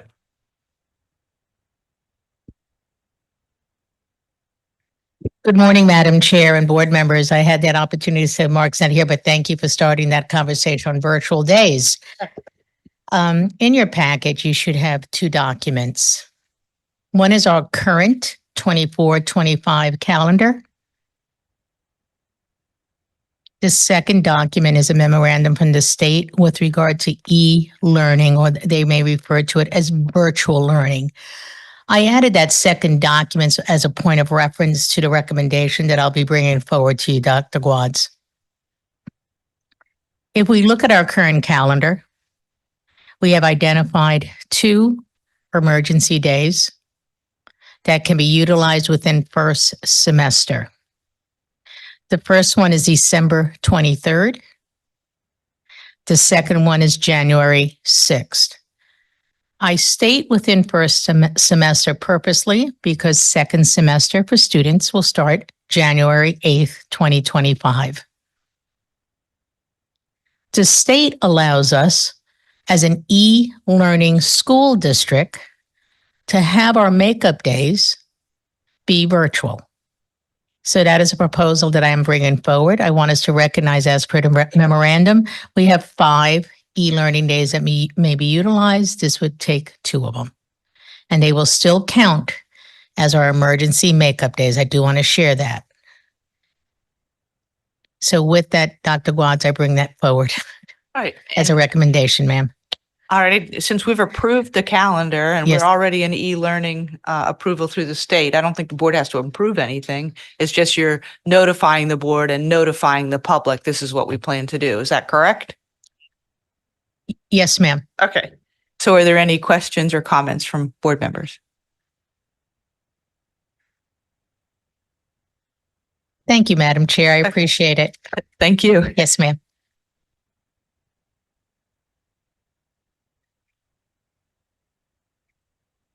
And one last question. I assume Dr. Rodriguez and Dr. Stratos that I think the sooner something is sent to all the parents about this, the better.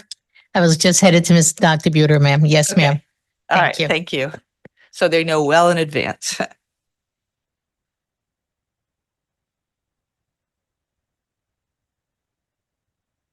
All right. Next, opening day strategic goals presentation. Yes, 1 second. So share it to me.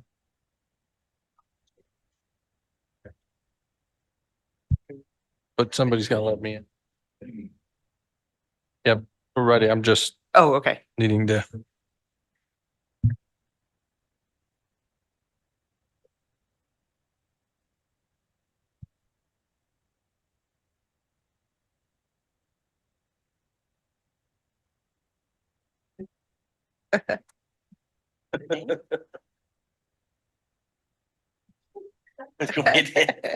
Right there. Yeah.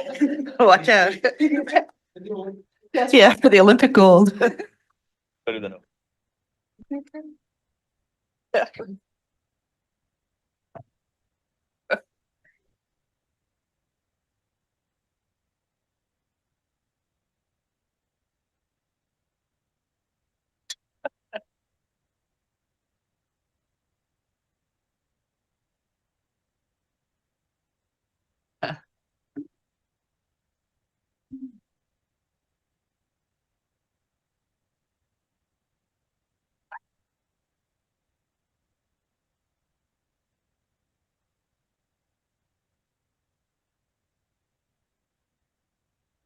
how they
Okay, so wanted to, as we get started today, at the opening day for staff at Bluffton High School, I'd done a presentation for staff regarding our strategic plan, some of the goals that are the long-term outcomes that are built into that strategic plan. And so a request from a board member who was there was that we do that for the whole board. So the whole board hears that presentation as well. So this is it here. We started talking about Beaufort County. There's a story sort of built in here along the journey so that we can kind of relate back and forth a little bit. But our strategic plan that we've been working on and that is for the next 5 years, right, has some specific long-term outcomes. And so what I did was I shared with our staff and employees that were at that meeting kind of where we are. So let's first sort of talk a little bit about where we are and what our data shows in SC Ready data, and then our EOC and our grad rate data. And so you can see what's up on the board right now, and you can see you can't tell a long-term trend on here, but this is the most recent. So this is built on 2023 data right here from the last SC Ready, last EOC, last grad rate that came out. And then there'll be some trends that I'll show you from some prior years in this presentation.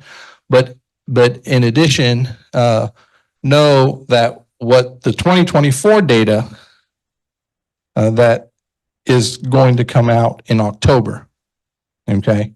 The final 24 data is going to come out in October, essentially sort of sets the baseline for our next 5 years and the trajectory that we're going to be aiming. But since we didn't have that data, I just sort of used 2023 to kind of kick off the conversation because our long-term outcomes are laid out. So I just wanted to kick off the conversation on that. And so, yes, Can you just define ML, multilingual learners. what's the definition of progress and what's the definition of proficiency? Well, on what you're seeing here, let me go back. So the state has a report that they put out. This is straight out of the state's report card that comes out in October. So proficiency is meets and exceeds, right? And then progress is different. Progress is what they do from 1 year to the next year. Okay, but it's not. So this, what you see there is ML proficiency, which is what they report out in the report card.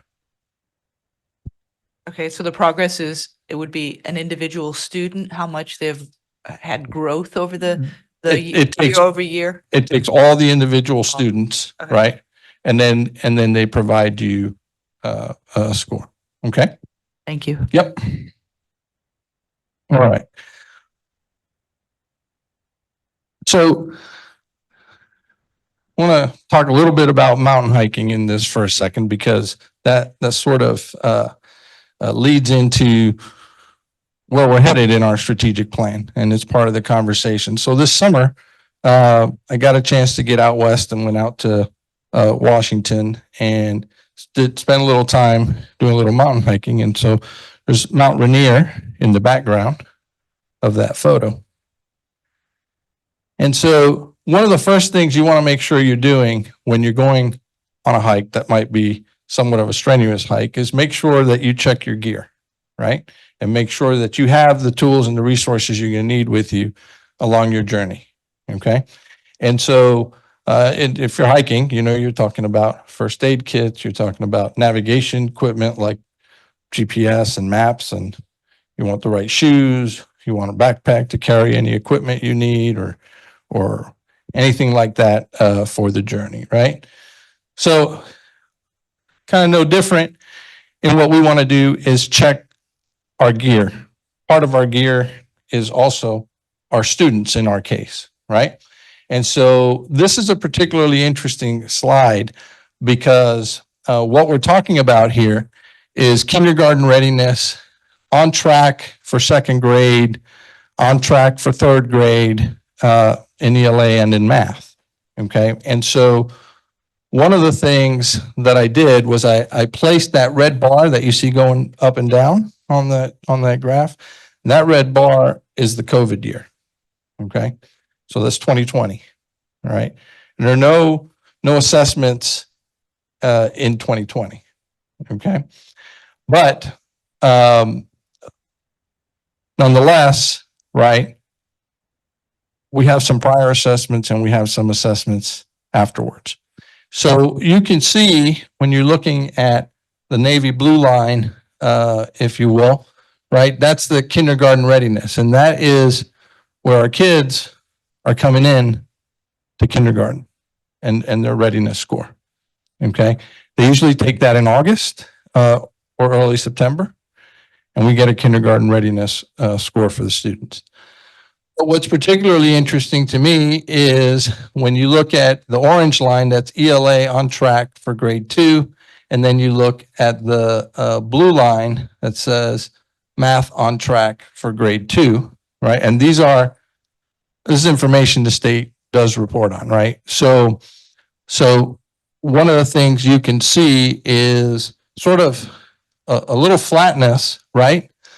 But after 21, you see that we begin a pretty steep trajectory and a pretty steep climb in that readiness for those next grade levels, which means to me that once we get them in kindergarten, what we're doing in kindergarten and what we're doing in first grade is starting to pay dividends because we're seeing it in their preparation for second grade. And what we're doing there, we're seeing that in their preparation for third grade, right? And so you see that trajectory and that movement in a pretty steep climb that you see there. Okay. So that's important because those students will be matriculating through your tested grades. They're going to be matriculating through third grade, through fourth grade, through fifth grade in the years ahead, right? And in addition, our students that had the significant impact through the COVID experience, right?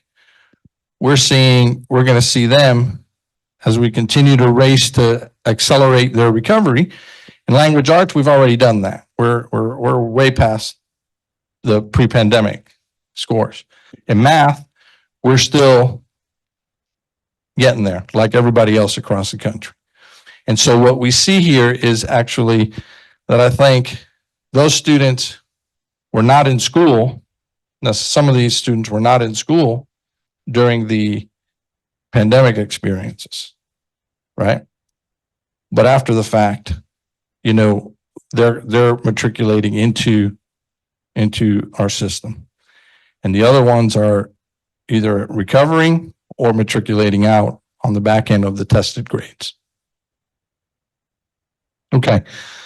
So you want to know your route. That's the other thing you want to do when you're out mountain hiking, right? So lay out your map, lay out your plan as to where you're trying to go. This is SC Ready and EOCs. And so what you can see is that this tells the story, I think, on sort of the recovery piece, right? The orange line is SC Ready math. And what I see here is that you see it all making progress, but that math progress is very slow, right? It's very, very slow. And I think this past year should eventually, when the October final data comes out, should show some progress. That's going to jump up a little bit, but we'll wait till October to make sure that actually plays out. But then you can see in ELA, for example, right, you can see that our system has moved steadily upwards, and it has hit our highest scores in district history on the current state assessment. In math, you see on the EOCs, that's the area that we're zeroed in on to make a significant difference, because that impact, that trajectory is not a good one. And that's one that we need to shift. Okay. And therefore, one of the things I've done in order to focus in and fine tune on that algebra, Dr. Mona Lisa Dixon is, who has lots of math experience and lots of math background, and particularly at the EOC and math level, right?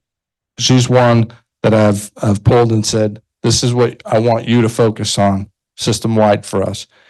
And, you know, she's built her team, or she's building her team, and she has a game plan already laid out that works through elementary, middle, and high school to help accelerate that orange line, but to help that blue line shift in the other direction. So I'm excited about that plan and the way that's headed.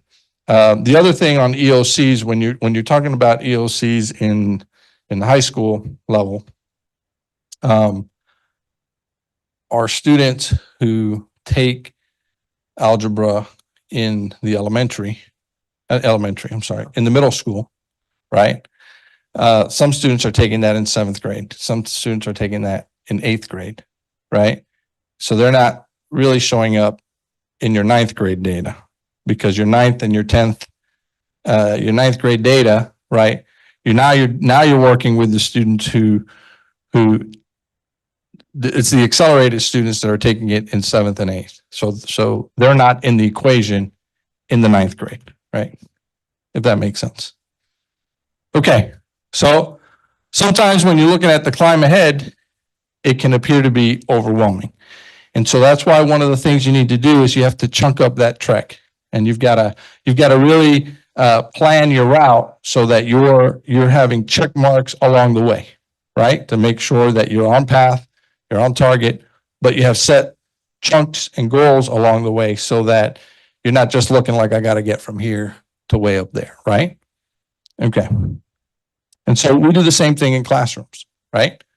We set up benchmarks. We set up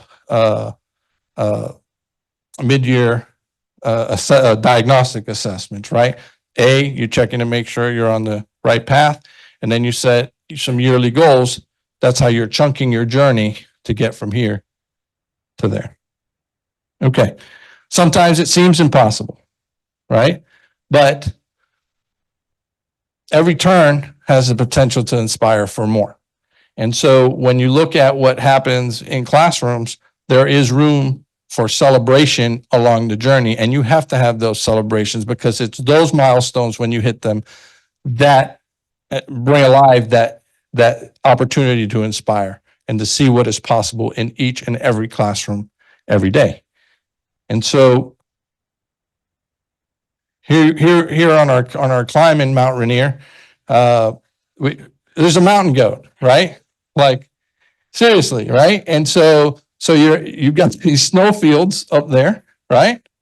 And you got mountain goats, and you've got all kinds of other animals. Anyway, the potential is there to inspire along the way.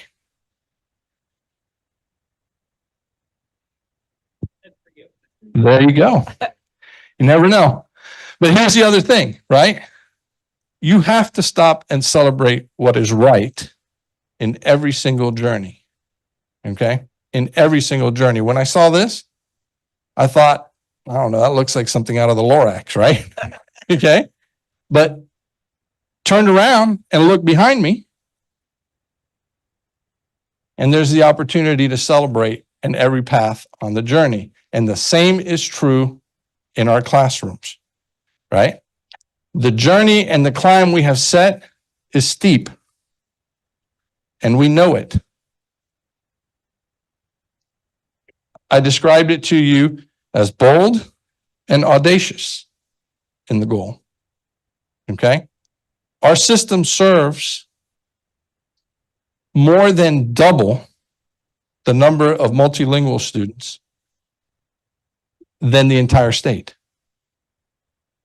More than double, 23%. And if you look at what the state serves, it's 10%. Okay. That can be steep because students have to acquire language. And it takes 3 to 5 years to acquire language. Yet they have to take these assessments, even if they're only here for a day. Right? So we have to stop and celebrate the progress because it is what keeps you going in the work with every student. It is what keeps them going in the journey and on the climb. You got to check your map regularly and monitor your progress regularly.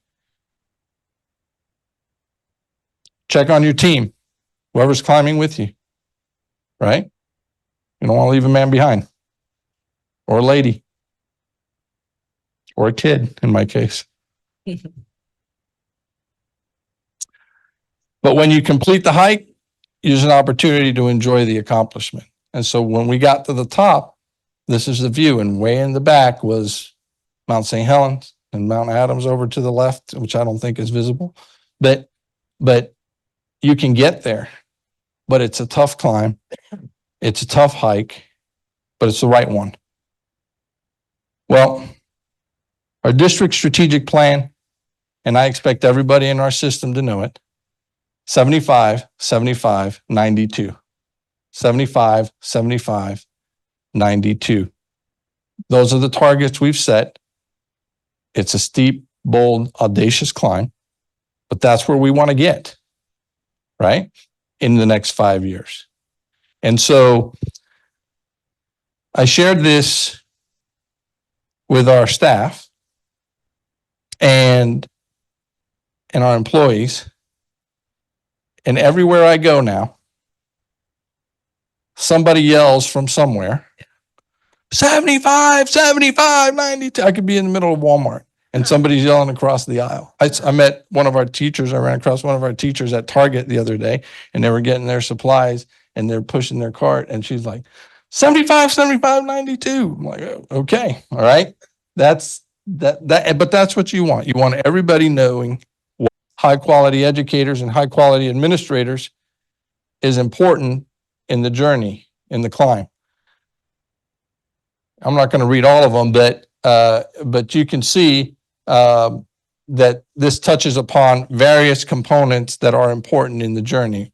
Career readiness, multi-tiered systems of support is incredibly important because, and down the road in the next couple of months, that's a presentation I want to bring forward to you is on multi-tiered systems of support, because that is about how we get our students that are not on grade level headed towards grade level. Okay. The arts is on here. We've talked a lot about the arts and fine arts. And so music and art and lots of different, of course, lots of different opportunities for our kids to engage through the fine arts, which enriches the overall curriculum and experience of their program, right? For sure. Stewardship, right? We talked a little bit about technology today. And just, I'm not going to read it all, but there's more than this. And each of these develop further, right? So the next piece is how tall is the task, right? In 2023, this is where we were. And ultimately in 2029, 75, 75, 92 is where we want to be. And so when you look at it, even though once the scores come out in October, that'll be our baseline towards our climb. So I'll readjust these numbers at that time. But it's a 20-point climb, 20.4 climb in ELA. It's a 33.4 climb in math. And it's a 4.8 in graduation rate improvement. Okay, that we're talking about. So as I came down from the hike this summer and I got down to the bottom, stopped and just had this beautiful view and picture sitting right in front of me. So I took this photo and noticed that in the background, right, is the moon sitting back there. And here I am in the summer in the middle of my hike, and what comes to mind is 75, 75, 92, and just how far that hike and that climb is for us. And so in the words of Kennedy, why are we doing this? We do it because we choose to go to the moon in this decade and do the other things, not because they are easy, but because they are hard. Because it is the right thing, right? So we set our goals high, and you can see, and we want to go for it, right? And I was telling our staff, I said, for any of you, and this is the same for you, any of you hopeless romantics that are here, right? When the moon is out, all right, and you might be in Hilton Head on Caligny and walking the beach with your spouse or significant other, or you're in Bluffton at the Wrights Family Park, and while you're there, you're enjoying the beautiful view in the marsh in the evening, or maybe you're in Beaufort on the waterfront, right? And you look out and you look up across the sky and you see a beautiful full moon, just like we had the other day, right? Well, I don't want to ruin it for you. I apologize in up front, but what I want you to see is I want you to see 75, 75, 92 when you see it. All right. So that is what we're talking about, right? Everybody knowing what our objective is and what our goal is. And we got to prepare for our trip, right? And for us, we want to launch and fly towards our target, which we did a couple of weeks ago, right? And what that means is that every mission encounters challenges. We know that every mission encounters challenges. We will be no different in this journey, but we rely on our systems to help overcome these challenges. PLCs are an important system that we have in place. That's professional learning communities with planning, common planning, progress monitoring along the way. MTSS is an important part to get kids on track. Instructional reviews is something we've put in place that we do at schools, and master board analysis. And these are tools and systems that we put in place in order to make sure that we're providing our students with what they need, that we're supporting our teachers with what they need in order to make this push for this heavy climb. So I don't know if you've seen this before, but this is from Apollo 13, and I'm probably going to have, yeah, I know. Why isn't it going away? No. Well, that's my volume. About situation growing with carbon dioxide.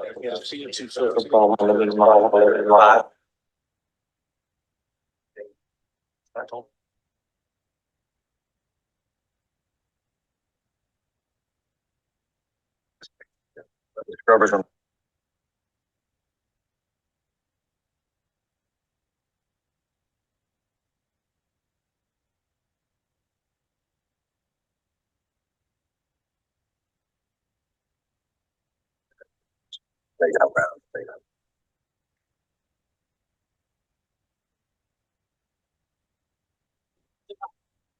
Upstairs, handed us this one, we gotta come through.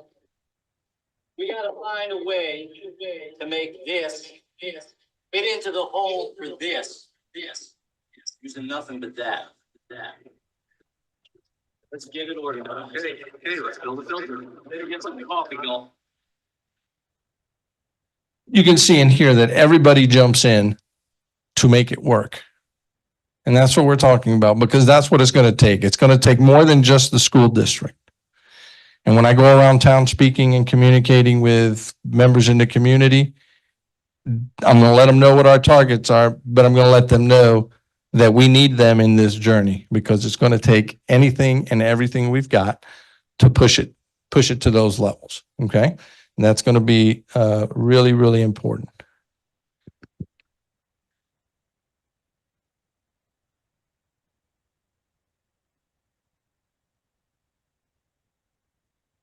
Okay. No, there we go. All right. So just like we did on our hike, you got to monitor your journey. You got to make sure you're on the right path. The same thing is true on this mission, right? We've got to monitor our path. Make a mission plan, use diagnostics along the way, set targets, check on our progress, adjust course when necessary, right? Those are all things we're going to have to do. This is a video clip of when we actually landed on the moon. I'm going to jump past that one because I think we've seen those before. But accomplishing the mission is what our objective is. This is what we want to make sure that we do. And for us, this is our moonshot moment as a school system. This is our moonshot moment, right? Pushing towards that 75, 75, 92 and incorporating all the aspects of that strategic plan to include the arts is something we want to make sure that we do. It's our opportunity because as you can see, you have early literacy improving. You can see kindergarten through third grade trajectory is improving. Fourth grade, we're seeing the movement. Third and fourth, right? You have other grades when you're seeing the movement, but my point is that there is a matriculation coming through of students that we're preparing in that journey that are already demonstrating higher levels than where we were before. Okay. Emphasis on mathematics is essential. We've got that in place. Focused on improved attendance is something we're going to be pushing hard. I can already see, I believe that our attendance, student attendance, has improved last year, during the course of last year. So I think that's an important, significantly. I think that's an important piece. Avid implementation is something we have in our middle schools, which is an important grade level for Avid because it's about getting kids focused on achieving their highest potential by setting goals as part of their academic work. And then targeted support at the high school level. So for us, we're T plus 11 days, not T minus, because we already launched. All right. And counting. So I'll take any questions you have at this time before I bring Mary up to do the next one. All right, Colonel Geyer. Mr. Smith and I and Carlton Dallas attended this. And it was in the gymnasium at Bluffton High School, packed to the ceiling. He started out with Candace Glover, our famous performer on America's Got Talent or whatever they call it, American Idol, I guess it is. And she gave fantastic performance, obviously, that said to, and you could look in the audience and you looked around and you said, holy smokes, where did they get, how did they get that guy or that gal there? And this is for real. Perfect. It was a perfect person, the perfect way to start it out. And then I listened to this pitch and I was up in the front. So I kind of during the pitch turned around and watched the audience and they were focused. And it reminded me a lot of my military training and background. When the Army gets a mission, you go out and do what we call the 5-paragraph field order, very structured of how it's done. And then you brief that to your subordinates all the way down to the tank level from division, brigade, battalion, platoon, company, down to the tank. And you start out and you say, this is a situation, which he laid out. This is the mission, which he laid out. And then you said one thing that we started adding into this process of about 30 years ago. This is the commander's intent. This is what I expect to have happen in general terms. So you, as the people that need to execute this plan, know what to do because I know what Dr. Rodriguez wants me to do. And he stated it, 75, 75, 92. Now, how do you get to that? That's up to you. You figure it out. And I can tell you that everybody in that room left that meeting knowing what the superintendent wanted them to do. And he told them, it's your responsibility. And oh, by the way, you innovate. You have freedom to innovate to accomplish that mission. It was absolutely, and Mr. Smith, I think you said that, it was absolutely inspiring. And so after seeing that, I said, well, you know, the board needs to know that. And that's why I asked to have this presentation. We haven't seen something like this before. I've been to the other opening ceremonies previously. This was different. And it was set up perfectly. And you get a lot of credit for that. Thank you. I thought I was the main event, and then Candace Glover showed up. And Yeah. So I got a question for you or Mary. So why do you think it is that math is just, lags so much behind the ELA? Do you have a good explanation for that as educators? Yeah, I think here's what's interesting to me. For years, for many, many years, reading lagged behind, and math was what drove everybody's ratings when you look at school ratings. Okay. Everybody was scored higher in math. And I think over time, districts built themselves in a way to zero in on reading, right? And so this is part of the equation, because I think there's a few things here. So reading systems were built, structures were built in order to support reading improvement and reading instruction. Okay. Math had what it had, right?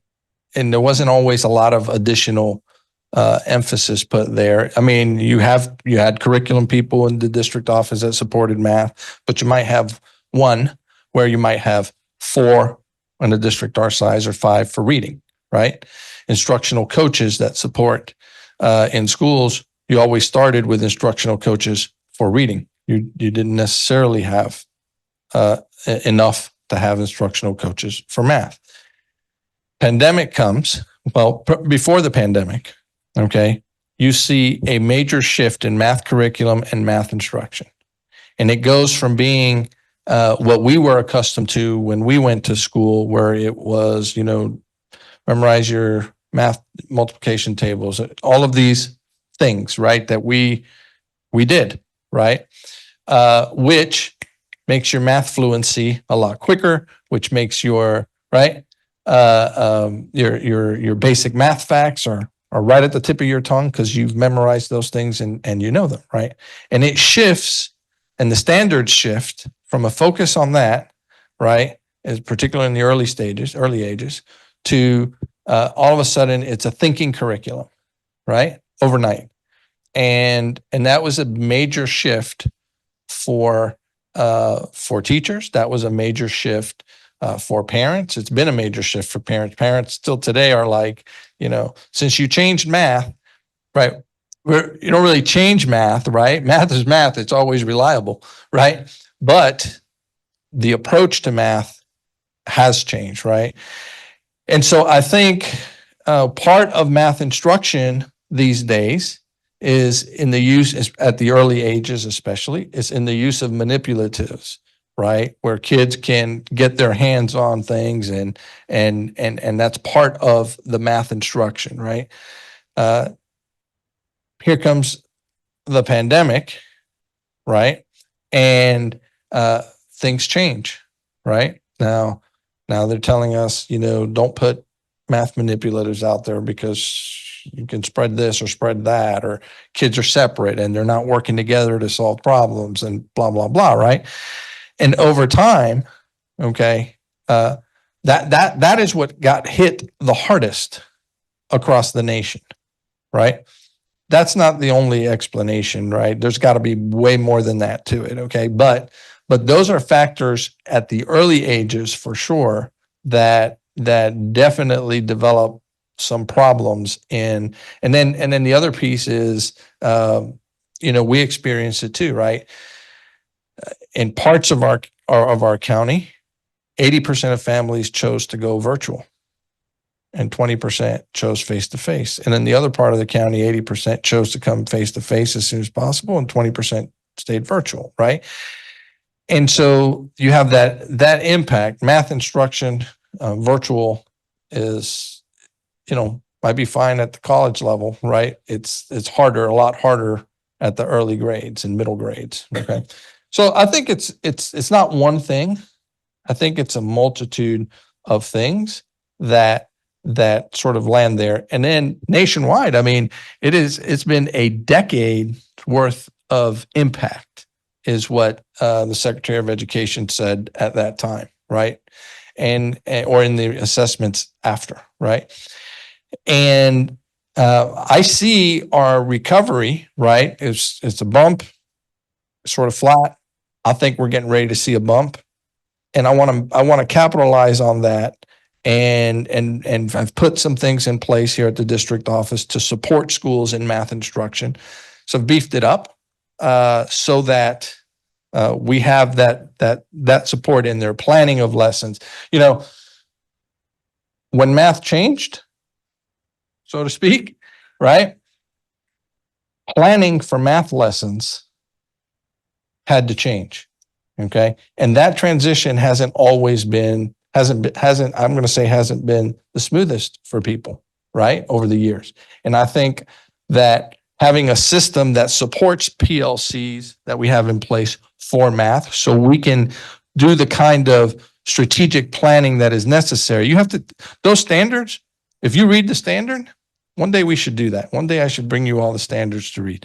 And we're not going to take all of them. We'll just take one, right? Because you're going to read it and you're going to say, yeah, wow, what do I do with that? Right? Right? Okay. And then you have things within those standards. And so you have to deconstruct what that standard means. Oh, and by the way, it's not just deconstructing it and figuring out how to instruct on it, but it's also at what cognitive level do I have to instruct? Because at what cognitive level is the expectation for that particular standard, right? It's a lot, and so it's not just one thing, but I think that is what has those things together are part of what has affected math the most. And that's why. It's a great question, and I think researchers are still figuring it out. But that's as a professional, that's one of the things I see. And you need to kind of know why did that happen to execute the improvement. Yeah. Okay. Earl, thank you. Earl? The district can put a lot of programs in place, but if parents have to take responsibility also. There was an article this week in the paper about test scores, and the article said that school have failed our students. And I think we need to counter that because we have to look at where we came from, where this district came from. And we need to make sure that the media and the community knows that, send out that message to them, because the district have put some very good programs in place. But if parents is not responsible, then we're gonna still be at this back 10 years from now.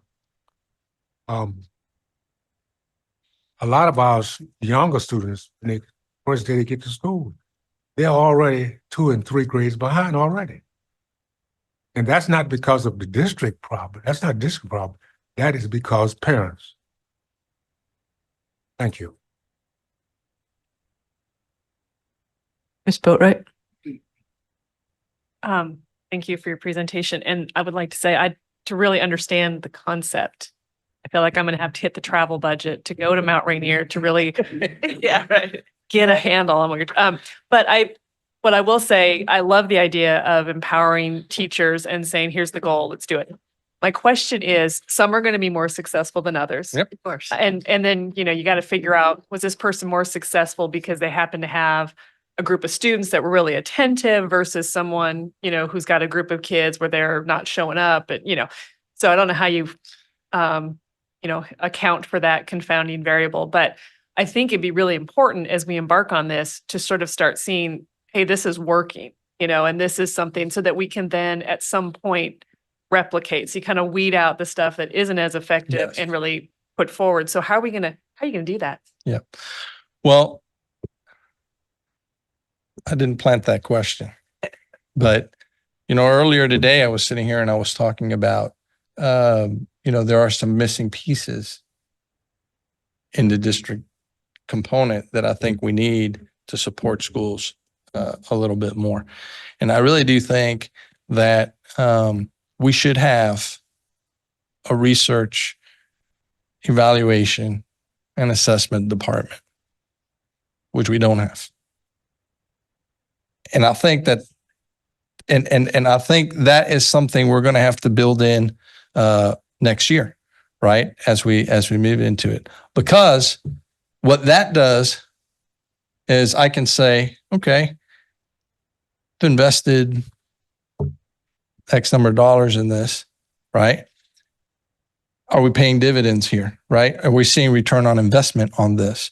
And we can do program evaluations on things in a manner in which is independent from those running those programs, yet you can see whether we actually have return on investment or not. And if not, that's fine.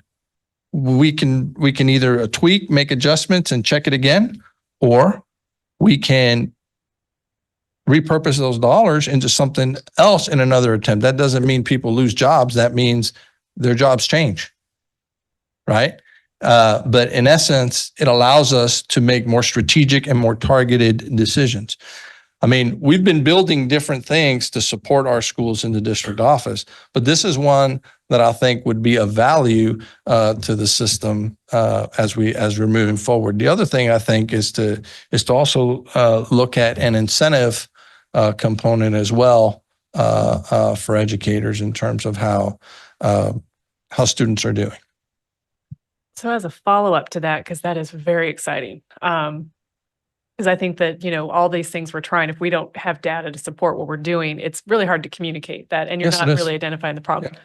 But what I will say is I think integral to that department is what we've talked about before. We've got to be capturing the data from Power School. Like we have the new, Yeah. Mark's on his phone. We have the new Raptor thing. Yeah. So we're gonna be Yeah. able to track late arrivals Yeah. and early dismissals. Yeah. So when you're talking about, okay, this classroom's having a problem, but then you look and you realize that 80% of the students have had 5 or more late arrivals, that's one way to Sure. So but I think that I don't know where we are on integrating Power School and doing the data collection, but if we're going to have a research department, we need to support that with a robust data collection. Yeah. And to be clear, I'm not talking about a 40-person research evaluation and assessment Good data department. collection you can do with one. But I do think it's something that we need to do as a next step to move our system forward, because then your decisions become more targeted. Your decisions can become more strategic with that information. Earl said something about schools, and our schools are doing a great job. So, this is something I talk about when I go around in the community as well, that last year, 2023, we had $56.6 million in scholarships that our students earned. 14 associate degrees that they earned while they were in high school, 29 career certificates from Technical College of the Low Country, 5 dual associate's degrees, 50 students enlisted in military service, 4 National Merit Scholarship finalists, 85 Palmetto Fellows recipients. We have students attending MIT. We have students attending Harvard, Yale, Air Force Academy, U.S. Naval Academy, the Army Academy, Duke, Dartmouth, USC, Clemson, Citadel, locally. Our students are excelling and they have the opportunity to go places. We're just looking to get more targeted and to do more, so. Mr. Smith? Well, I'd like to say congratulations first off for not only capturing your audience, but also setting a bold goal and making sure that everyone knew that. Colonel Guy was actually correct. Everyone left out of there knowing and with the morale that, listen, 75, 75, 92.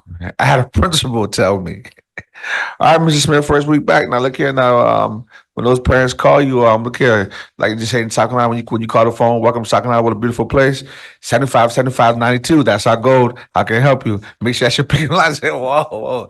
I said, you want me? Yes. You need to let the parents know when they call and complain, let them know what the goal is first, and then have the conversation. I said, okay, that's what you said. Okay, I'm going to do what you said. That's the goal. But and I said that to say it's interesting that if you have principals out there saying, hey, look here. In other words, that was a nice way of telling me, look, when those parents are complaining, you let them know that I have a goal as leader of this building that I've been charged with, that I have to make and make sure that I make it. I won't say who said it, but that person was dead serious about that, and I respect that, and I like that. Not only have I had them, just like you said, I've had other people who tell me that, hollered out to me. So everyone is learning it, and I begin to tell people, hey, that's the theme in this district, and it's good to know that we have a mark that we're aiming to make, and it's important that like you said, that everyone get involved and everyone get on board, because as you said, we've already blast off. And I think that is great to know that we're serious and we're to be strategic about it. My question just is in terms of, well, you kind of answered it in terms of what they may need to be to get to it. I just hope that everyone understands that this is a serious thing, and this is a community effort, not just a district effort, but a community effort as one. Every kid, every day, pretty much is what we're evolving into. What is it going to take to get this done? Because it does take a village, and your message was sincere, and like he said, everyone who left that place was talking about it. They were hot like it was a district chant. I think that was the most I've seen our district as a unified. And I won't even say unified front, unified knowing what the goal was than I've ever. So I definitely do appreciate that. Yeah, I think it's important, and I think it's important to set those goals high, push them, get them extremely high, because the first day of school, when we actually were able to start on that Friday, I was at one of the schools at 5:30 in the morning, because that's when media reporters want to do interviews on the first day of school.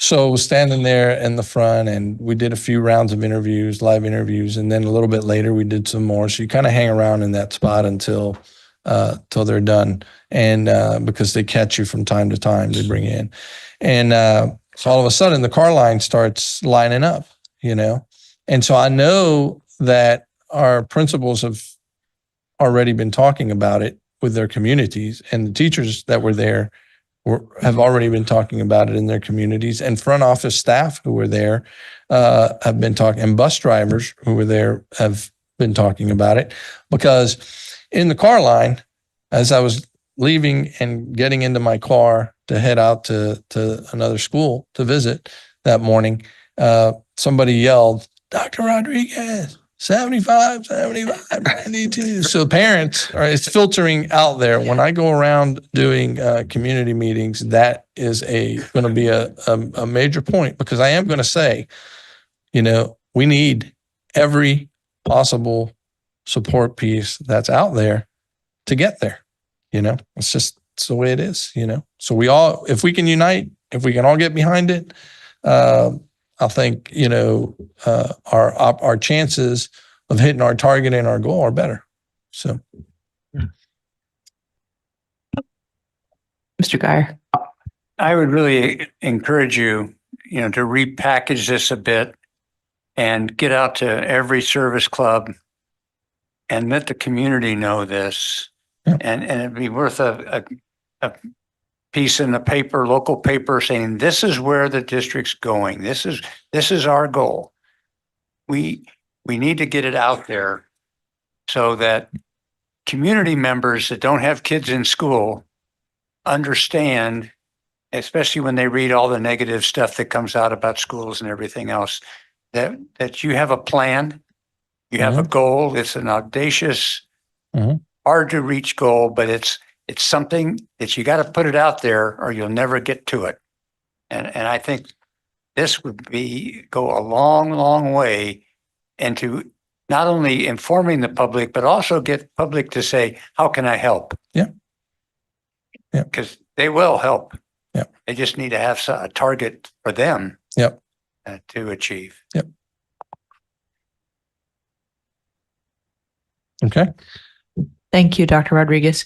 Since our lunch is here and our agenda says we'll take a 30-minute lunch break when appropriate, is this a good time? And This is then a good time. Dr. Stratos, or you can do the state assessment summary. Okay, so our lunch is for 30 minutes, so we'll reconvene at 12:16. Do you have control back?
Good afternoon.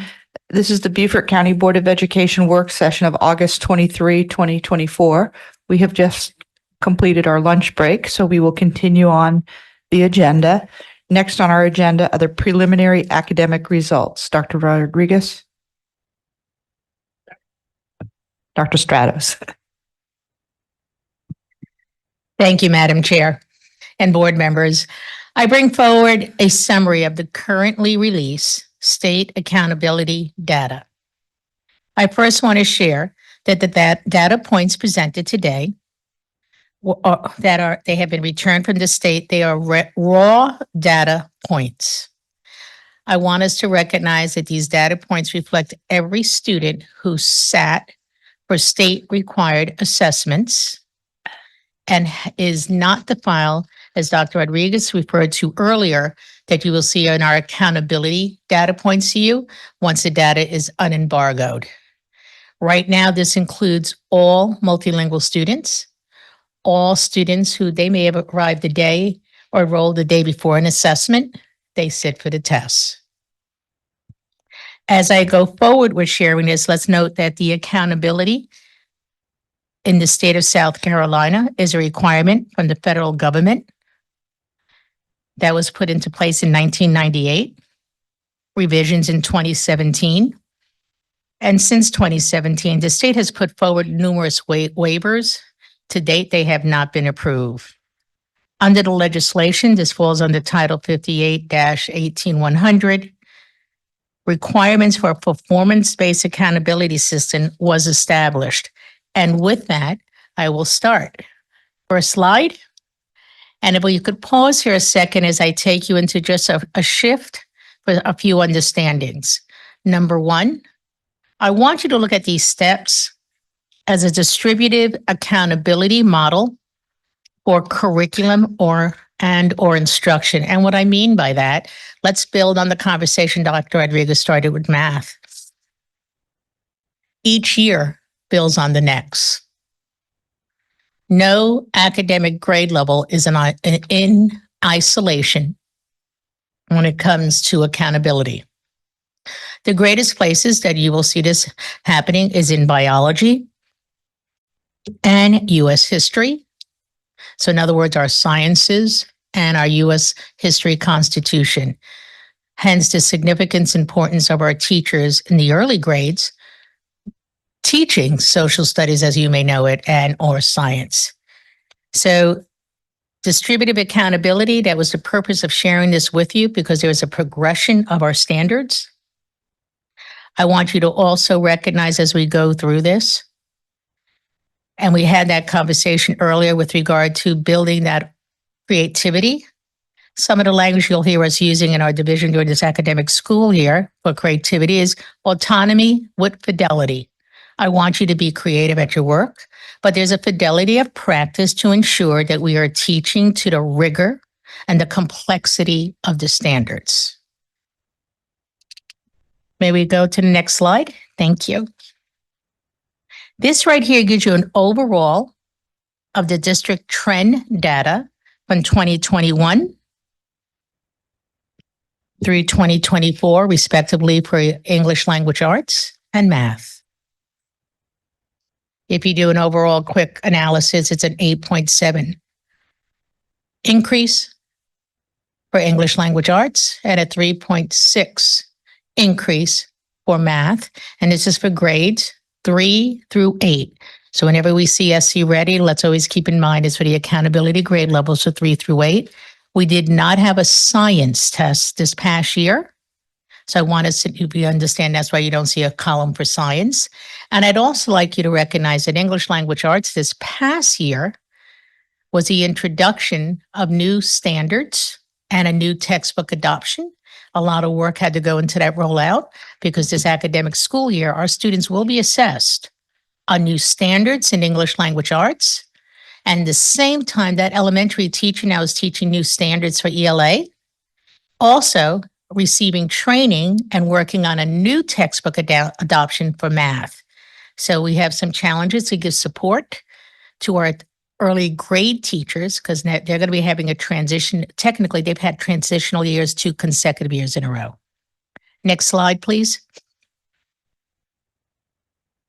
This breaks down our current performance, once again, of all students in the district from does not meets, approaches, meets, exceeds, and the last column obviously is meets and exceeds. And this is by grade level. And I do apologize. It should have been meets and exceeds on the title.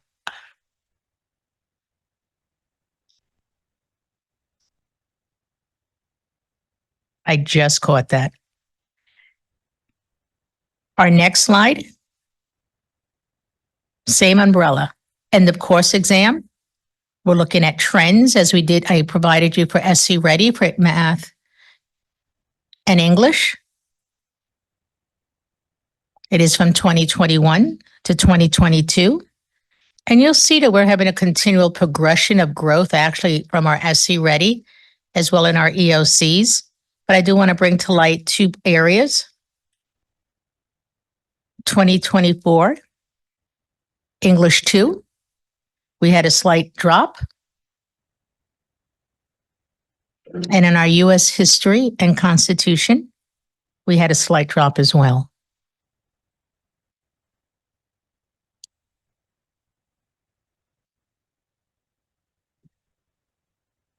But if you recognize within our district, thank you, Mrs. Cushenberry, you can go ahead. We are meeting the needs of a larger academic diverse population, and I use the language academic diversity. And our data points have not backed out students who are non-accountable. Thank you, Mrs. Cushenberry. So is in the slide what our SC Ready, ELA, nope. Thank you, thank you. This is our end of course, our district summary. Please note the second from the last column. These are our target column for our 75 for high school end of course exams. Because our strategic plan goal is written specifically for students earning an A through a C. I also want you to know that a D is considered passing. We're shooting for A through C, A, B, and Cs.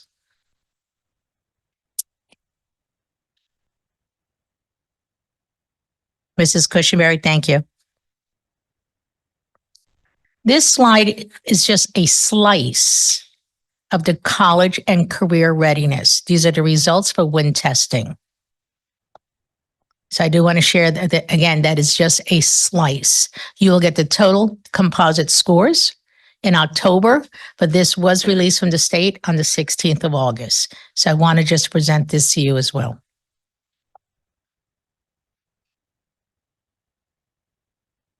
And while we're looking at the college and career readiness, I just want to give you a quick reminder. For college readiness, students may earn a 20 or higher on the ACT, a 120 or higher on the SAT, on an AP exam, a 3 or higher, IB exam, 4 or higher, and also with the opportunity of dual enrollment, 2 courses, 6 credit hours, or a C or higher on Cambridge. And I want to bring attention to the Cambridge. It must be an aligned assessment of what the state has approved. So the thinking skills course that many of our assessment that many students may sit for, that assessment doesn't give us the accountability points we would like to obtain for accelerated. And we're working very close with our high schools to focus at different assessment that would be tied to the general knowledge course that is given by Cambridge. And on career readiness for your edification, a CTE completer, and we understand career technical education, where a student does 3 courses and passes an industry certification, or they are a state-approved work-based learning, or on the career readiness, as you see on this, the WIN test, that they earn a 3 or higher, ASVAB of a 31 or higher, or for a special education population that the student has completed what is known as the high school employability credentials. And I believe that would complete the slide presentation, board members. Colonel Guyer. I have a question and a request. The question is, are all these tests multiple choice tests? No, they're not. Very good question, sir. May I expand? So if we go back to the EOCs, if possible, I'll use that as a landing place. On English 2, students must sit for word. And yes, they will do a multiple choice response to that. They also have 16% of that assessment is tied to a survey, a summary, an essay, I apologize, where for SC Ready, same design, where they'll have reading passages, multiple choice. They'll also have to do a closed sentence. Again, it's selection of by multiple choice for grammar. And 20% of that assessment is tied to an essay. And the multiple choice that's a narrative and written part, can they do that on their laptop, or do they have to do it by printing it out? So another very good question. The state prefers that all assessments are conducted electronically, with the exception of students who have an IEP, when accommodation for a hard copy may be provided. Okay. Would it be possible for me to see a copy of some samples of tests so I can see how the tests are structured and how they're presented? Just a sample. Do they have paper copies, or can you print paper copies, or does it have to be electronic? In 2018, there are a few test examples provided, but it's not the full test. Mhm. Through DRC, which is actually the company that houses most of the testing that is done through our state. Our South Carolina doesn't release the full test. They release the test blueprint that'll tell you which content knowledge areas and complexity. And then we wait for the release of questions from a test bank. And they have been released up to 2018 that are not reflected to the complexity of what students are seeing now, let's say in a math class, which is much deeper word problems, sir. The reason I ask for that is that I have a concern, especially about our multilingual students taking multiple choice tests that rely on the student's vocabulary to know what makes a right answer, wrong answer, and so on. And I'd just like to get a feeling of the structure of that so I can understand the challenges that we have, especially with our multilingual students and from our other students that just don't have the Reading at grade level. vocabulary and the word skills to be able, they could answer the question if it was phrased differently or simpler or whatever. But that's my concern about testing is too often I think our teachers are teaching how to take a test rather than how to learn the subject. In a multiple choice test, you have 4 options, 2 of which are obviously wrong, one's correct and one's close to being correct. And it may be an adverb or an adjective that makes that correct or not correct. And I just would like to get a feeling, and by seeing some samples, that might help me. I'll have staff pull together and go through the board office. And Colonel Gardner will direct us. If you look right there in the first column, algebra, biology, English, U.S. Constitution, history, technically all these tests are now designed as a reading test for students. Okay. So if I'm a student, even a native English speaking student who may not be at grade level, I may struggle a little harder than yourself, who is at or above grade level at hopefully navigating. and don't do that to me. At navigating through the tests. So yes, all right. And that analysis we've already started doing within SHOP to take a look at where students are in reading to outcomes and other assessments. So very good point. Okay, thank you. Got a question or questions, maybe plural. So, as Dr. Rodriguez already mentioned today, Algebra 1 can be taken in middle school by advanced students. Yes, I assumed English 2 could also be? no. So No. the state, Geometry, yeah, geometry yeah, yeah. can. A geometry, But- okay. But you should also know that the state is in the process of revamping the pathways for mathematics, right? So right now, the current pathway is algebra 1, right? Geometry, algebra 2, right? Pre-calculus, so on and so forth, trigonometry, right? Okay, they're going to start geometry, algebra 1, algebra 2, and so on and so forth. Which means all of the assessments are going to change, all the grade level standards are going to change. All of that is coming. Next year? On 2025, Mrs. Twenty- Cushionberry, may you go back to the first slide a second? On the one with the steps, ma'am. If Yeah. you look right now at 7th and 8th grade, Dr. Gwads, that's where the information for pre-algebra actually happens for our students technically who are on a general path. That's now going to have to change in order for students to have a little more depth of pre-algebra, because those of you who recall from your geometry class, can you solve a problem without algebra in geometry, a theorem? So that is part of what Dr. Rodriguez is bringing out. So they're realigning the standards to meet the new pathway that they are designing. And your question with regard to Algebra 1, it's Algebra 1 honors at the middle school. They can take English 1. The Yeah, but state not has, English 2. yes, ma'am. Okay. So, and then on these, so this would be a few slides after that where you have the end of course of exams, the BCSD trend data. So, so the Algebra 1 each year, does that include, it does not include those advanced middle schoolers taking it? It does in these numbers. These It are does. big, everyone who sat for the tests. Okay, Now, those students who sat in the middle school, yeah, those scores are not going to sit with the middle school this coming accountability year. They're going to go with the cohort of graduate when they graduate. The state has shifted to a different accountability model. All right. So you're going to see a shift happening in our algebra reporting. It started with last year's 9th grade cohort.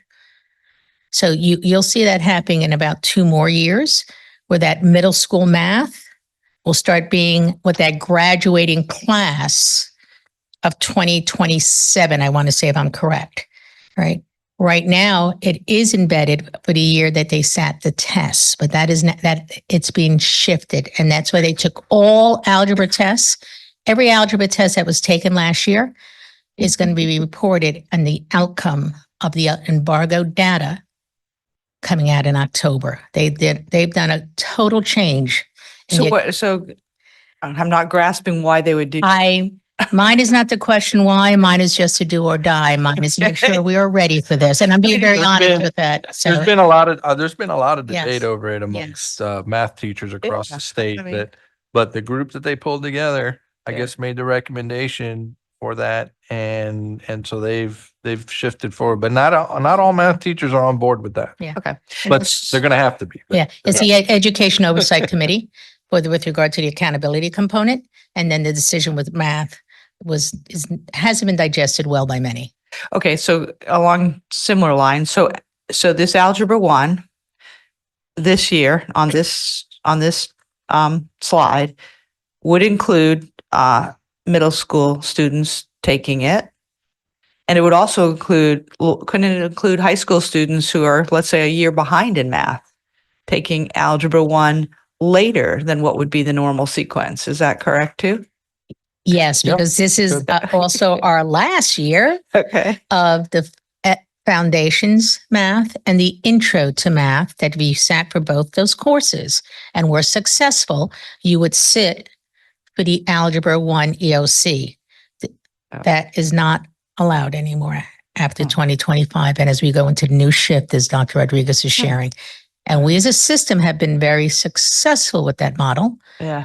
which means a greater emphasis for the middle school math initiative to make sure that in that 7th and 8th grade, we're teaching what needs to be taught in order to have the readiness for that algebra EOC.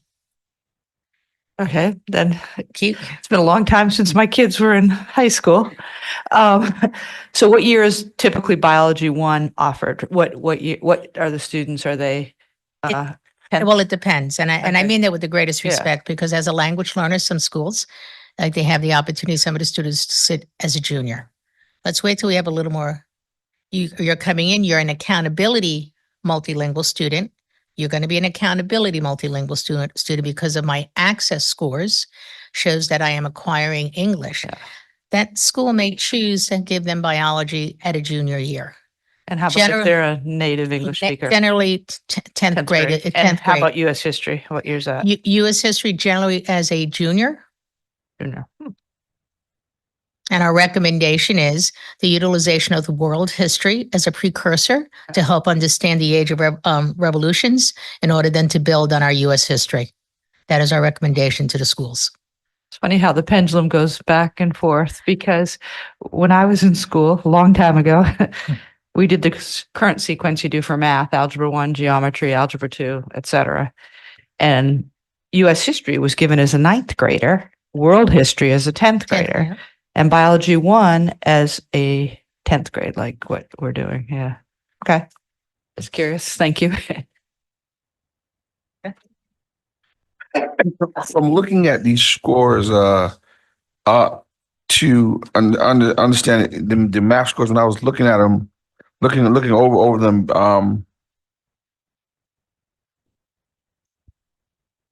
as in from at the so let me ask you this, high school levels, math scores aren't included in this data, correct? Yes, they are, sir. The So they algebra are. 1, yes, they are, sir. Okay. Okay, yes. So actually, algebra 1 is the only accountability math for high Right. school that we have. So yes. Right. Okay. And that's right. Because I guess I looked at this graph and I was going to say it looks like those scores are in there, but I just want to make sure before I make my comment. Okay. You have I it just wanna- correct, sir. I apologize for being tired. Yes, ma'am. So with that being said, when I looked at it, I looked at certain schools. Well, actually, when I looked at all the schools. Do we know how many students scored perfect on the algebra test in every school? If I- I, off the top of my head, I don't know. What I can tell you is, just the other day, I signed a stack of certificates by that thing. So for students who scored perfect scores on any of the assessments. So it Right. wasn't just algebra. Right. It was any assessment, any grade level from last year. Right. And why I will say that is because I looked at in terms of, and it was just, it was interesting when so one of the board members brought up about the algebra scores, because my question was kind of saying, was kind of in the same, because normally we would be leading in math scores, and when I looked at them and I was looking over scores, our math scores in the algebra wasn't as good as I was expecting. But when you gave us the explanation, that that kind of resonated and kind of it made sense, because most people have been focused towards the ELA. So that kind of gave me a little more.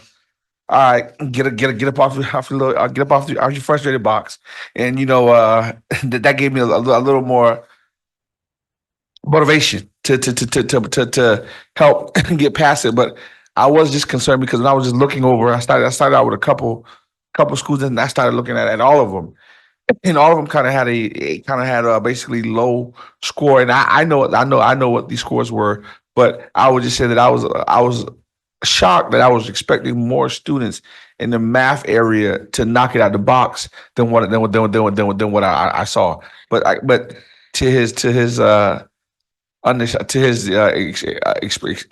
excuse me, my tongue is tired. To his explanation and kind of giving some of it could kind of help some of it, but it was just concerning and alarming to me. I best put that out there. So, Mr. Smith, again, I want to caution us, these are raw data files that you're looking at. Right. We recognize that our Algebra 1 honors administered at the middle grades, those are our top 7% within that school. So let's recognize that. But across the board, Right. These assessments are all students within that school. They have not done the, what we say, scrub the data. I hate to say it that way, but they do scrub it. And it's in order to bring forward the accountability report. Right. So we could have a view at that in October. Right. Okay. But yeah, that was just Okay. I'm okay. Well, yeah, I'll just leave it there. So, Madam Chair, if I may just bring one quick note as helping to build a little of this for our students. I'd like to share the opportunity that through the Low Country Community Foundation, we have been awarded $2.3 million over a 5-year period to help for our extended learning sites. So that actually was just released. We had a meeting earlier this morning. I haven't been able to follow up because I've been in here with potential sites for Continuum. I recognize that that's not at the same operational course that we had over the past 3 years, but we are going to work in tangent with our potential sites to see how we could partner to maintain services and keep growth within our schools. And you'll note that on our accountability report, ma'am. Because as I recall, the extended learning sites were about 600,000 over the course of, I believe, a year. So that'd Yes, be like ma'am. 3.6 million for. Yeah, so we're actually at 2.34 at receipt that we've been awarded, which is going to give us about $800,000 per year. We divide it per site evenly. Yeah. Yeah, so it's about 140 off from what we were But doing in We're expenditures. very gracious. And Yes, ma'am. This thankful is very, that they are so generous with their yes, I wanted to their share that. grant. Is that what it would be, a grant? Yeah, and Yeah. I want to thank Mary and her Yeah. team because they've been in hot pursuit of this Awesome. since we knew Esser was going away. Yeah, exactly. This was kind of our sustainability for a little bit longer, you know? That's great. Thank you, Madam Chair. Every bit counts. Mr. Smith? And I was just going to say I thank you very much. That's very refreshing because I just had someone call me on yesterday and was asking me, well, when are the sites going to start back? Or is it? I told him, I said, well, I don't know. I ain't heard nothing. I said, actually, I was going to ask for an update when she asked I was going to ask for an update on that today. I had So, a feeling. yeah, yeah. So you clocked my mind on it. And I definitely appreciate that. And we definitely appreciate their listening. We definitely appreciate that. And you not to be begging, but we can keep it coming to make sure that we can keep those programs going on because they're very instrumental in what we do on a day-to-day basis in this district. Thank you and your Thank team for you, that sir. as well. Thank you, Dr. Rivers. Thank you, ma'am. All right, Madam Secretary, do we have a motion to go into executive session? Yes, ma'am, we do. I move that we move into executive session for the following: discussion of bus routes and the discussion of the safety and security plans for board meetings. Do we have a second? All right, Victor Nay, second the motion. Any discussion? All right, all in favor, please say aye. Aye. And online, hey, Hey, I. Boatright? Boatright, aye. I apologize. I don't have my alphabet correct today. All right, so the motion carries unanimously. We'll now go into executive session down the hallway for those that are here.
2024.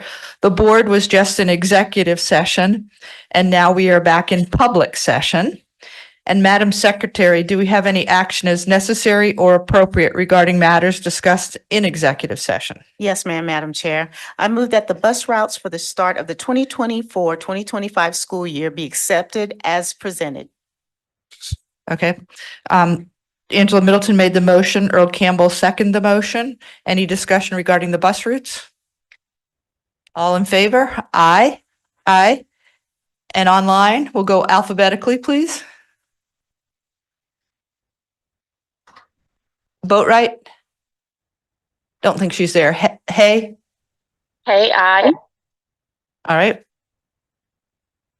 So the motion for the bus routes is approved unanimously, 7-0. Yep. All right. I think that concludes our work session agenda for today. And if we have no other business, we can adjourn by unanimous consent. All right. We're adjourned, and thank you for all that attended.